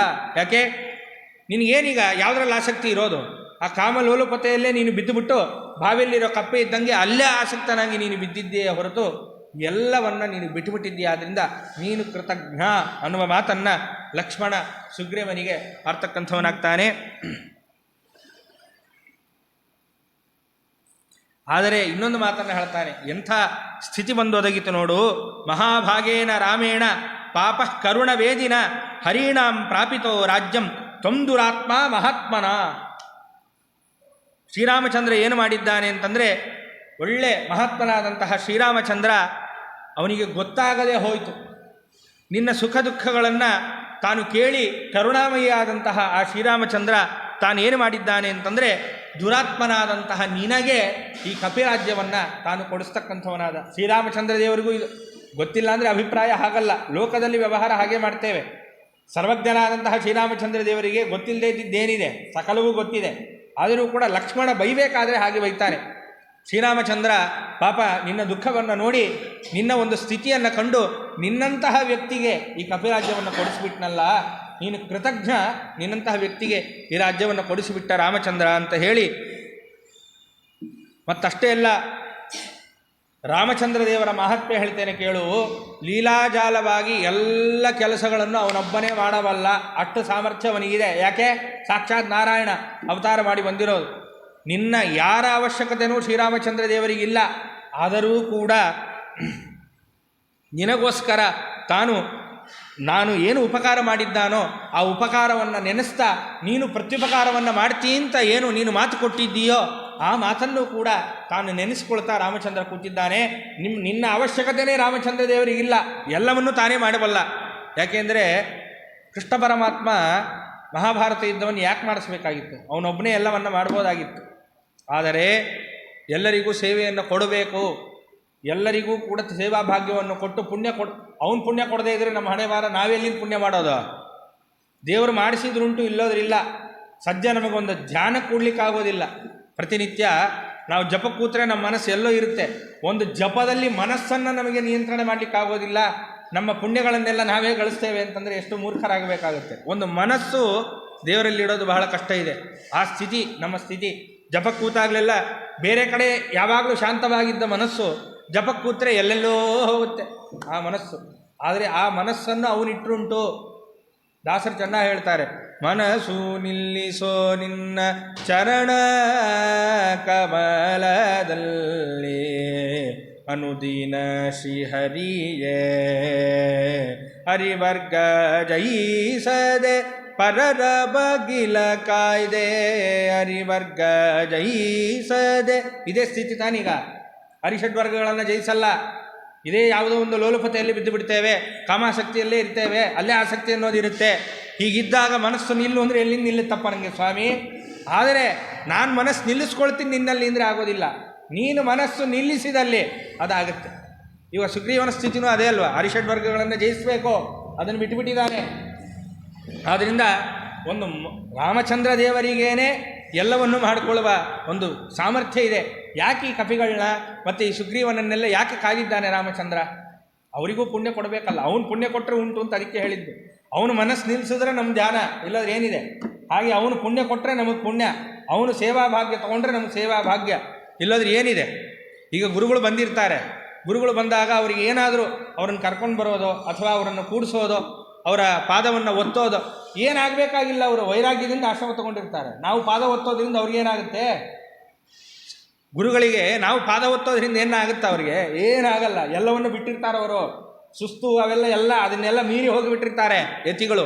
ಆದರೂ ಕೂಡ ಶಿಷ್ಯನ ಸಂತೋಷಕ್ಕೋಸ್ಕರ ಏನೋ ನನ್ನ ಶಿಷ್ಯ ಕೇಳ್ತಾ ಇದ್ದಾನೆ, ಅವನಿಗೆ ಸಂತೋಷ ಆಗಲಿ, ಅವನಿಗೆ 2 ಪುಣ್ಯ ಒದಗಿ ಬರಲಿ, ಜ್ಞಾನ ಬರಲಿ ಅಂತ ಒಬ್ಬ ಸನ್ಯಾಸಿಗಳೇನೆ ಇರಲಿ ತಗೋಪ್ಪ ಅಂತ ತಮ್ಮ ಪಾದಗಳನ್ನು ಕೊಟ್ಟು ಪಾದ ಸೇವೆಗೆ ಹೆಂಗೆ ಅವಕಾಶ ಮಾಡಿ ಕೊಡ್ತಾರೋ ಪರಮಾತ್ಮಂದೇನು ಹೇಳಬೇಕು. ಆದ್ದರಿಂದ ಅವನು ಅವಕಾಶ ಮಾಡಿ ಕೊಟ್ಟಿದ್ದಾನಷ್ಟೇ. ಎಲ್ಲವನ್ನು ಆ ಶ್ರೀರಾಮಚಂದ್ರನೇ ಎಲ್ಲವನ್ನು ಮಾಡಲಿಕ್ಕೆ ಸಮರ್ಥನಾಗಿದ್ದಾನೆ ಅನ್ನುವ ಮಾತನ್ನು ಸುಗ್ರೀವನಿಗೆ ಲಕ್ಷ್ಮಣ ಮೇಲಿಂದ ಮೇಲೆ ತಿಳಿಸ್ತಕ್ಕಂಥವನಾಗ್ತಾನೆ. ಮತ್ತು ಇನ್ನೊಂದು ಮಾತನ್ನು ಹೇಳ್ತಾನೆ, ನಚ ಸಂಕುಚಿತ ಪಂಥ ಏನ ವಾಲಿ ಹತೋಗತಃ ಸಮಯೇ ತಿಷ್ಠ ಸುಗ್ರೀವ ಮಾವಾಲಿ ಪಥ ಮನ್ವಗಃ. ಒಳ್ಳೆ ಮಾತನ್ನು ಹೇಳ್ತಾನೆ ಸುಗ್ರೀವ. ಏನು ಅಂದರೆ, ನೋಡಪ್ಪ ಸುಗ್ರೀವ, ಒಂದು ಮಾತು ಹೇಳ್ತೇನೆ ಕೇಳು. ವಾಲಿ ಹೋದಂತಹ ಮಾರ್ಗ ಇದೆಯಲ್ಲ, ಈಗ ಶ್ರೀರಾಮಚಂದ್ರ ಯಾವ ಮಾರ್ಗದಲ್ಲಿ ವಾಲಿಯನ್ನು ಕಳಿಸಿಕೊಟ್ಟಿದ್ದಾನಲ್ಲ, ಆ ಮಾರ್ಗ ಸಣ್ಣದೇನಲ್ಲ, ಇಕ್ಕಟ್ಟೇನಿಲ್ಲ ಅಲ್ಲಿ. ಅಂದರೆ ಅರ್ಥ ಏನು? ನೀನಲ್ಲಿ ಹಿಡಿಸದೇ ಏನು ಹೋಗಲ್ಲ, ನೀನು ಅದೇ ಮಾರ್ಗದಲ್ಲಿ ಹೋಗ್ತಿಂತ. ಅಂದರೆ ಒಳ್ಳೆ ಮರ್ಮದ ರೀತಿಯಲ್ಲಿ ಮಾತಾಡ್ತಾನೆ ಲಕ್ಷ್ಮಣ. ಇಲ್ಲಿ ಈಗ ವಾಲಿ ಯಾವ ಮಾರ್ಗದಲ್ಲಿ ಹೋಗಿದ್ದಾನೋ ಆ ಮಾರ್ಗ ಇಕ್ಕಟ್ಟೇನಲ್ಲ, ನಿನ್ನೂ ಆ ಮಾರ್ಗಕ್ಕೆ ಕಳಿಸ್ಬೋದು, ನೀನು ಆ ಮಾರ್ಗದಲ್ಲಿ ಹಿಡಿಸ್ತೀಯಾ. ಅದರಿಂದ ಆಲೋಚನೆ ಮಾಡು.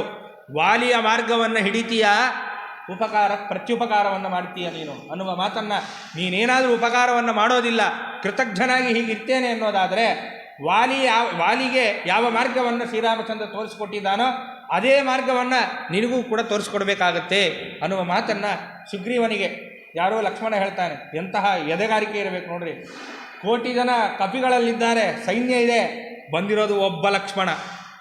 ಈ ಒಂದು ಕಾನ್ಫಿಡೆನ್ಸ್, ಈ ಒಂದು ನಿಶ್ಚಯ, ಇದೆಲ್ಲವೂ ಕೂಡ ಯಾವಾಗ ಬರುತ್ತೆ ಅಂತಂದರೆ, ನಮ್ಮ ಮೇಲೆ ನಾವು ಪ್ರಾಮಾಣಿಕರಾಗಿ ಇದ್ದೇವೆ ಅನ್ನುವ ನಿಶ್ಚಯ ನಮಗಿದ್ದಾಗ ಈ ಧೈರ್ಯ ಬರಲಿಕ್ಕೆ ಸಾಧ್ಯ ಇದೆ. ನಾವು ಅಧ್ಯಯನ ಮಾಡಿದ್ರಲ್ಲಿ ನಿಶ್ಚಯ ಇದ್ದಾಗ, ನಮ್ಮ ತಪಸ್ಸಿನಲ್ಲಿ ನಿಶ್ಚಯ ಇದ್ದಾಗ, ನಮ್ಮ ವ್ಯಕ್ತಿತ್ವದಲ್ಲಿ ನಿಶ್ಚಯ ಇದ್ದಾಗ, ನಮ್ಮ ನಡತೆಯಲ್ಲಿ ಸರಿಯಾಗಿ ನಾವು ನಡ್ಕೊಂಡಿದ್ದೇವೆ ಅನ್ನೋ ನಿಶ್ಚಯ ನಮ್ಮಲ್ಲಿದ್ದಾಗ ವ್ಯಕ್ತಿ ಯಾವುದಕ್ಕೂ ಹೆದರಲ್ಲ. ಎಲ್ಲೋ ವ್ಯತ್ಯಾಸ ಮಾಡಿದರೆ ಹೆದರಿಕೆ ಅನ್ನೋದು ಬರಲಿಕ್ಕೆ ಅವಕಾಶ ಇದೆ. ಅಂದರೆ ಎಷ್ಟು ಸದ್ಗುಣಗಳು ಲಕ್ಷ್ಮಣನಲ್ಲಿತ್ತು ಅಂತ ಗೊತ್ತಾಗುತ್ತೆ ನಮಗೆ. ಹೀಗೆ ಒಬ್ಬನೇ ಬಂದು ವಾಲಿಯ ಮಾರ್ಗವನ್ನೇ ನೀನು ಹಿಡಿತೀಯಾ ನೋಡು ಅನ್ನುವ ಎಚ್ಚರಿಕೆಯನ್ನು, ಮತ್ತೆ ನೀನು ಈ ಆನಂದದಲ್ಲಿ ಮುಳುಗಿ ಶ್ರೀರಾಮಚಂದ್ರನ ವಿಷಯವನ್ನೇ ನೀನು ಮನಸ್ಸಿಗೆ ತಗೊಳ್ತಾ ಇಲ್ಲ, ಅದನ್ನು ನೀನು ಬಿಟ್ಟುಬಿಟ್ಟಿದ್ದೀಯಾ ಅಂತ ಹೇಳಿ ಮೇಲಿಂದ ಮೇಲೆ ಲಕ್ಷ್ಮಣ ತಾನು ಸುಗ್ರೀವನಿಗೆ ಚೆನ್ನಾಗಿ ಗದರಿಸ್ತಕ್ಕಂಥವನಾಗ್ತಾನೆ. ಇಷ್ಟೆಲ್ಲ ಆದ ಮೇಲೆ ಈಗ ಮತ್ತವನ್ನ ಸಮಾಧಾನ ಮಾಡಬೇಕಲ್ಲ. ಇಲ್ಲೂ ಮತ್ತೆ ಸ್ತ್ರೀಯರೇ ಬಂದರು. ಅಂದರೆ ನಮ್ಮ ವಾಲ್ಮೀಕಿ ರಾಮಾಯಣವಾಗಲಿ ಪುರಾಣವಾಗಲಿ ಸ್ತ್ರೀಯರಿಗೆ ಎಷ್ಟು ದೊಡ್ಡ ಸ್ಥಾನವನ್ನು ಕೊಟ್ಟಿದ್ದಾರೆ ಅಂತ ನಾವು ತಿಳ್ಕೊಳ್ಬೇಕು. ಮತ್ತು ಇಲ್ಲೂ ಕೂಡ ಆ ಲಕ್ಷ್ಮಣನನ್ನು ಸಮಾಧಾನ ಮಾಡಿದ್ಯಾರು? ಮತ್ತೆ ತಾರೆಯೇ. ಮತ್ತೆ ತಾರೆ ತಾನು ಮಧ್ಯಪ್ರವೇಶ ಮಾಡಿ ಲಕ್ಷ್ಮಣನನ್ನು ಸಮಾಧಾನ ಮಾಡಲಿಕ್ಕೆ ಪ್ರಯತ್ನವನ್ನು ಮಾಡ್ತಾರೆ. ತಥಾ ಬ್ರುವಾಣಂ ಸೌಮಿತ್ರಿಂ ಪ್ರದೀಪ್ತಮಿವ ತೇಜಸ ಅಬ್ರವೀಲ್ ಲಕ್ಷಣಂ ತಾರಾಧಿಪ ನಿಭಾನನ. ಒಳ್ಳೆ ಜಾಜ್ವಲ್ಯಮಾನವಾಗಿ, ಒಳ್ಳೆ ಸೂರ್ಯನಂತೆ ಪ್ರಕಾಶಮಾನವಾಗಿದ್ದಾನೆ ಲಕ್ಷ್ಮಣ. ಅಗ್ನಿಯಂತೆ ಕಾಣಿಸ್ತಾ ಇದ್ದಾನೆ. ಯಾಕೆ? ಮೊದಲೇ ಕೋಪ ಬಂದಿದೆ ಬೇರೆ. ಅಗ್ನಿಯಂತೆ ಕಾಣಿಸ್ತಾ ಇರುವಂತಹ ಈ ಲಕ್ಷ್ಮಣನನ್ನು ನೋಡಿ ಆ ತಾರಾದೇವಿ ಏನು ಮಾಡ್ತಾಳೆ, ಚಂದ್ರಮುಖಿ, ಒಳ್ಳೆ ಚಂದ್ರನಂತೆ ಮುಖ ಇರತಕ್ಕಂತಹ ಆ ತಾರಾದೇವಿ ತಾನು ಅವನನ್ನು ಕುರಿತು, ಲಕ್ಷ್ಮಣನನ್ನು ಕುರಿತು ಮಾತುಗಳನ್ನು ಆಡಲಿಕ್ಕೆ ಶುರು ಮಾಡ್ತಾಳೆ. ಲಕ್ಷ್ಮಣ, ನೀ ಯಾವತ್ತೂ ಕೂಡ ಇಂತಹ ಮಾತುಗಳನ್ನು ಆಡಬಾರ್ದಪ್ಪ, ಸಮಾಧಾನ ಮಾಡಬೇಕಲ್ಲ, ಈಗ ಇಂತಹ ಮಾತುಗಳನ್ನು ಎಂದೂ ಕೂಡ ಆಡಬಾರದು ಅಂತ. ಅಂದರೆ ಇವತ್ತಿಗೂ ಕೂಡ ನಾವು ನೋಡ್ತಾ ಇರ್ತೇವೆ, ಮನೆಯಲ್ಲಿ ಈ ಹೋಗುವ ಮಾತುಗಳನ್ನೆಲ್ಲ ಯಾರಾದರೂ ಆಡಿದರೆ ಇಂಥ ಮಾತು ಆಡ್ಬೋದೇನಪ್ಪ ಅಂತ ನಾವು ಹೇಗೆ ಹೇಳ್ತೀವೋ ಹಾಗೆ ಎಲ್ಲವೂ ಕೂಡ ಹಿಂದೆ ನಡೆದಿರೋದೇ ನಮ್ಮ ಮನೆಯಲ್ಲಿ. ಇವತ್ತು ವ್ಯವಹಾರಗಳು, ಮಾತುಗಳು, ಸಂಪ್ರದಾಯಗಳು, ಧರ್ಮಗಳೆಲ್ಲ ಹಿಂದೆ ನಡೆದಿರೋದೇ ಇವತ್ತಿಗೂ ನಡೀತಾ ಇರೋದು, ಯಾವುದೂ ಹೊಸ್ತಲ್ಲ. ಆದ್ದರಿಂದ ಇಂತಹ ಮಾತುಗಳನ್ನು ಆಡ್ಬೋದಾ ನೀನು? ಯಾಕೆಂದರೆ ಪಕ್ಕದಲ್ಲಿ ಎಲ್ಲ ಸ್ತ್ರೀಯರಿದ್ದಾರೆ, ಸುಗ್ರೀವನ ಬಗ್ಗೆ ಹಾಗೆ ಮಾತಾಡಬಾರ್ದು ಅಂತ ಅನ್ನುವ ಅರ್ಥದಲ್ಲಿ ಇಂತಹ ಮಾತುಗಳನ್ನು ಆಡ್ಬೋದಪ್ಪ ನಿನ್ನಂಥವನು, ಇಂಥ ಮಾತುಗಳನ್ನು ಆಡಬೇಡ ಅಂತ ಹೇಳಿ ತಾರಾದೇವಿ ಹೇಳಲಿಕ್ಕೆ ಶುರು ಮಾಡ್ತಾಳೆ. ಇಷ್ಟು ಕಠೋರವಾದ ವಚನ ಏನು, ನೀನು ಇಷ್ಟು ಕಠೋರ ಮಾತುಗಳನ್ನು ಸುಗ್ರೀವನ ಬಗ್ಗೆ ಆಡ್ತಾ ಇದೆಯೋ, ಇಷ್ಟು ಕಠೋರ ಮಾತಿಗೆ ಅರ್ಹನಲ್ಲ ಸುಗ್ರೀವ, ಒಳ್ಳೆಯವನೇ ಸುಗ್ರೀವ ಅನ್ನುವ ಮಾತನ್ನು ಹೇಳ್ತಾಳೆ. ಮತ್ತು ಅದರಲ್ಲಿಯೂ ನಿನ್ನಂತಹ ವ್ಯಕ್ತಿತ್ವವುಳ್ಳಂತಹ ಏನು ಚೇತನ ಇದೆಯೋ, ನಿನ್ನಂಥವರ ಬಾಯಲ್ಲಿ ಇಂತಹ ಮಾತು ಸರಿಯಾದದ್ದಲ್ಲ ಅಂತ ಹೇಳಿ ತಾರಾದೇವಿ ಮತ್ತೆ ಮೇಲಿಂದ ಮೇಲೆ ಹೇಳ್ತಾಳೆ, ಸುಗ್ರೀವ ಎಂದಿಗೂ ಕೂಡ ಕೃತಜ್ಞನಲ್ಲ, ಉಪಕಾರ ಮಾಡಿದವರಿಗೆ ಪ್ರತ್ಯುಪಕಾರವನ್ನು ಯಾವಾಗಲೂ ಮಾಡೇ ಇದ್ದಾನೆ. ಅಷ್ಟೇ ಅಲ್ಲ, ಯಾರ ಉಪಕಾರವನ್ನು ಬಯಸದೆ ತಾನೇ ಉಪಕಾರ ಮಾಡಿದ್ದು ಇದೆ. ಆದ್ದರಿಂದ ಕೃತಜ್ಞನು ಖಂಡಿತ ಸುಗ್ರೀವ ಅಲ್ಲ, ಮತ್ತು ಯಾರಿಗೂ ಕೂಡ ವಂಚನೆ ಮಾಡಿದವನಲ್ಲ, ಇವನು ವಂಚಕನೂ ಅಲ್ಲ ಸುಗ್ರೀವ. ಮತ್ತು ಸಿಟ್ಟು ಅಂದರೆ ಇವನಿಗೆ ಕ್ರೂರವೂ ಕೂಡ ಇರತಕ್ಕಂಥದ್ದಿಲ್ಲಪ್ಪ. ಮತ್ತು ಈ ಕಪೀಶ್ವರನಾದಂತಹ ಏನು ಈ ಸುಗ್ರೀವ ಇದ್ದಾನೋ, ಅನೃತವಾದಿ, ಸುಳ್ಳು ಹೇಳುವವನೂ ಅಲ್ಲ. ಯಾಕೆ ಈ ಸ್ಥಿತಿ ಬಂತು ಇವನಿಗೆ, ಯಾಕೆ ಹೀಗಾಗಿದ್ದಾನೆ ಸುಗ್ರೀವ, ಎಲ್ಲ ವೃತ್ತಾಂತವನ್ನು, ಅಂದರೆ ಯಾಕೆ ಹೀಗೆ ತಾನು ಇದರಲ್ಲೇ ಬಿದ್ದು ಬಿಟ್ಟ ಅನ್ನುವ ಮಾತನ್ನು ತಾನು ಸಮರ್ಥನೆ ಮಾಡಿ ಇಲ್ಲ ಅಂತ ಹೇಳಿ ಆ ಲಕ್ಷ್ಮಣನನ್ನು ಸಮಾಧಾನ ಮಾಡ್ತಾಳೆ ತಾರಾದೇವಿ. ನೋಡಪ್ಪ, ಈ ತನಗೇನು ಉಪಕಾರವಾಗಿದೆಯೋ ಆ ಉಪಕಾರವನ್ನು ಸಹಿತ ಕೃತಜ್ಞನೂ ಅಲ್ಲ, ಅನೃತವಾದಿಯೂ ಅಲ್ಲ, ವಂಚಕನೂ ಅಲ್ಲ, ತನಗಾದ ಉಪಕಾರವನ್ನು ಸುಗ್ರೀವ ಮರೆತಿಲ್ಲ ಅನ್ನುವ ಮಾತನ್ನು ತಾರಾದೇವಿ ಹೇಳ್ತಕ್ಕಂಥವಳಾಗ್ತಾಳೆ. ಯಾಕೆ ಅಂತಂದರೆ, ಅವಶ್ಯವಾಗಿ ಏನು ಶ್ರೀರಾಮಚಂದ್ರ ತಾನು ಬೇರೆಯಿಂದ ಮಾಡಲಿಕ್ಕೆ ಅಶಕ್ಯವಾದಂತಹ ಕಾರ್ಯವನ್ನು, ಉಪಕಾರವನ್ನು ಮಾಡಿದ್ದಾನೋ ಅದಕ್ಕೆ ಕೃತಜ್ಞತೆಯನ್ನು ಸಲ್ಲಿಸ್ತಾನೆ ಸುಗ್ರೀವ, ಪ್ರತ್ಯುಪಕಾರವನ್ನು ಮಾಡೇ ಮಾಡ್ತಾನೆ ಅನ್ನುವ ಮಾತನ್ನು ತಾರಾದೇವಿ ಹೇಳ್ತಕ್ಕಂಥವಳಾಗ್ತಾಳೆ. ಮತ್ತಷ್ಟೇ ಅಲ್ಲಪ್ಪ, ಶ್ರೀರಾಮನ ಅನುಗ್ರಹದಿಂದಲೇ ಸುಗ್ರೀವನಿಗೆ ಸಕಲ ಸಂಪತ್ತು ಮತ್ತು ಈ ಕಪಿರಾಜ್ಯ, ಈ ವಾನರ ಸೇನೆಯ ಏನು ಕಿಷ್ಕಿಂಧ ಸಾಮ್ರಾಜ್ಯ ಇದೆಯೋ ಈ ಸಾಮ್ರಾಜ್ಯ ಎಲ್ಲವೂ ಕೂಡ ಶಾಶ್ವತವಾದಂತಹ ಈ ಕಪಿರಾಜ್ಯ ಎಲ್ಲವೂ ಕೂಡ ಶ್ರೀರಾಮಚಂದ್ರ ದೇವರ ಅನುಗ್ರಹದಿಂದಲೇ, ಉಪಕಾರದಿಂದಲೇ ಅವನಿಗೆ ಕೈ ಸೇರಿದೆ ಅನ್ನೋದು ಕೂಡ ಸುಗ್ರೀವನಿಗೆ ಗೊತ್ತಿದೆ, ಅದನ್ನು ಮರೆತಿಲ್ಲ. ಯಾಕೆ ಈ ಸ್ಥಿತಿ ಬಂದಿದೆ ಅಂತಂದರೆ, ತುಂಬ ದಿನಗಳ ಕಾಲ ಸುಗ್ರೀವ ತಾನು ರಾಜ್ಯದಿಂದ ಹೊರಗಡೆ ಇದ್ದ, ಎಲ್ಲ ಸುಖ ಮುಂತಾದವುಗಳನ್ನು ಎಲ್ಲವನ್ನು ಬಿಡ್ತಕ್ಕಂಥವನಾಗಿ ಕಷ್ಟದಲ್ಲೇ ದಿನಗಳನ್ನು ಕಳೆದಿದ್ದಾನೆ ಸುಗ್ರೀವ. ಆದ್ದರಿಂದ ಈಗ ತಾನೇ ತನಗೆ ಸಾಮ್ರಾಜ್ಯ ಸಿಕ್ಕಿದೆ, ಆದ್ದರಿಂದ ಏನೋ ಸ್ವಲ್ಪ ಸುಖವಾಗಿ ಇರೋಣ ಅನ್ನುವ ಪ್ರಯತ್ನವನ್ನು ಮಾಡಿದ್ದಾನೆ. ಆದ್ದರಿಂದ ಇಷ್ಟು ಒಂದು ಸುಖವಾಗಿ ಇರಬೇಕು ಅಂತ ತಾನು ಈ ರೀತಿಯಾಗಿ ಮಾಡಿದ್ದಾನೆಯೇ ಹೊರತು ಅವನು ವಸ್ತುತಸ್ತು ಅಂತಹ ವ್ಯಕ್ತಿ ಅಲ್ಲ ಅನ್ನೋದನ್ನು ತಾರಾದೇವಿ ತಿಳಿಸ್ತಕ್ಕಂಥವಳಾಗ್ತಾಳೆ. ಮತ್ತಷ್ಟೇ ಅಲ್ಲ, ಅನೇಕ ಜನ ದೊಡ್ಡ ದೊಡ್ಡ ಜ್ಞಾನಿಗಳು, ಋಷಿಗಳೇನೇ ತಾವು ಈ ಒಂದು ವಿಷಯದಲ್ಲಿ ಎಷ್ಟೋ ಯಾವ ಮಟ್ಟಿಗಿರುತ್ತೆ ಅಂತಂದರೆ, ದೊಡ್ಡ ದೊಡ್ಡ ಋಷಿಗಳು ಮುಂತಾದವರಿಗೇನೇ ಈ ಒಂದು ಮೋಹಿತರಾಗಿ ತಾವು ಎಡವಿದಾಗ ಅನೇಕ ವರ್ಷಗಳ ಕಾಲ ಅದರಲ್ಲೇ ಇದ್ದಾರೆ. ಆಮೇಲೆ ಮತ್ತೆ ಎಚ್ಚರಿಕೆಯಾಗಿ ಮತ್ತೆ ತಾವು ಅದರಿಂದ ಹೊರಗೆ ಬಂದು ಮತ್ತೆ ತಪಸ್ಸನ್ನು ಆಚರಣೆ ಮಾಡಿ ಉದ್ಧಾರ ಆದ ಅನೇಕ ಋಷಿಗಳ ಒಂದು ಕಥೆಗಳನ್ನು ನಾವು ಕೇಳ್ತೇವೆ. ಆದ್ದರಿಂದ ಅಂತಹ ಋಷಿಗಳಿಗೇನೆ, ಕಂದ ಮೂಲಾದಿಗಳನ್ನು ತಿಂದುಕೊಂಡು ಇರತಕ್ಕಂತಹ ಋಷಿಗಳಿಗೇನೆ ಆ ರೀತಿಯಾದಂತಹ ವ್ಯಾಮೋಹ ಬಂದು ಅನೇಕ ವರ್ಷಗಳ ಕಾಲ ಅವರು ಇದರಲ್ಲೇ ಇದ್ದು ಮತ್ತೆ ಎದ್ದು ಬಂದು ತಪಸ್ಸನ್ನು ಆಚರಣೆ ಮಾಡ್ತಾರೆ ಅಂತ ನಾವು ಕೇಳ್ತೇವೆ. ಅದರಲ್ಲೂ ಸುಗ್ರೀವ ಇವನು ಸಾಮ್ರಾಜ್ಯದ ಚಕ್ರವರ್ತಿಯಾಗಿದ್ದಾನೆ, ಕಿಷ್ಕಿಂಧ ಪಟ್ಟಣಕ್ಕೆ ತಾನು ಚಕ್ರವರ್ತಿ. ಇವನು ಅದಕ್ಕೋಸ್ಕರ ಇವನು ಈ ಒಂದು ಸುಖಕ್ಕೋಸ್ಕರ ತಾನು ಇಲ್ಲಿ ಇದ್ದಾನೆ ಹೊರತು ಅವನು ವಸ್ತುದಸ್ತು ಅವನು ಕೃತಜ್ಞನಲ್ಲ ಅನ್ನುವ ಮಾತನ್ನು ತಾರಾದೇವಿ ಹೇಳ್ತಕ್ಕಂಥವಳಾಗ್ತಾಳೆ.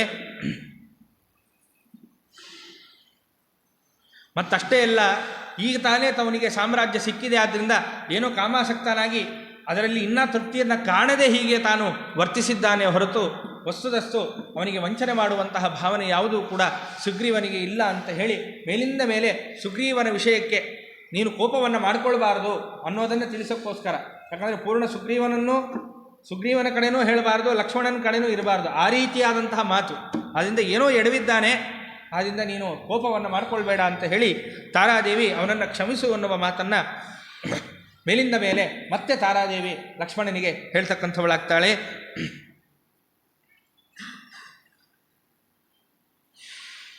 ಮತ್ತಷ್ಟೇ ಅಲ್ಲ, ಏನು ನೀ ಸಿಟ್ಟನ್ನು ಏನು ಮಾಡ್ಕೊಂಡಿದ್ದೀಯೋ, ನೀನು ಒಳ್ಳೆ ಧರ್ಮವನ್ನು ತಿಳಿದಂತಹ ವ್ಯಕ್ತಿ.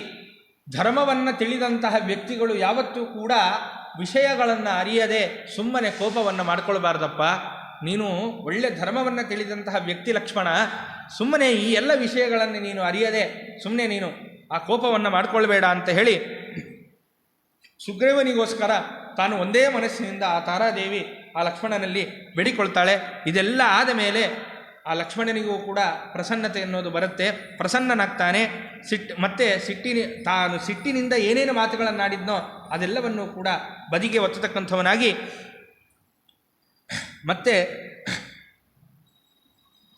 ಮತ್ತಷ್ಟೇ ಅಲ್ಲ, ಶ್ರೀರಾಮಚಂದ್ರ ದೇವರಿಗೋಸ್ಕರ ಸಕಲವನ್ನು ತ್ಯಜಿಸಲಿಕ್ಕೆ ಸುಗ್ರೀವ ಸಿದ್ಧನಿದ್ದಾನಪ್ಪ ಅನ್ನುವ ಮಾತನ್ನು ತಾರಾದೇವಿ ಆಡ್ತಾಳೆ.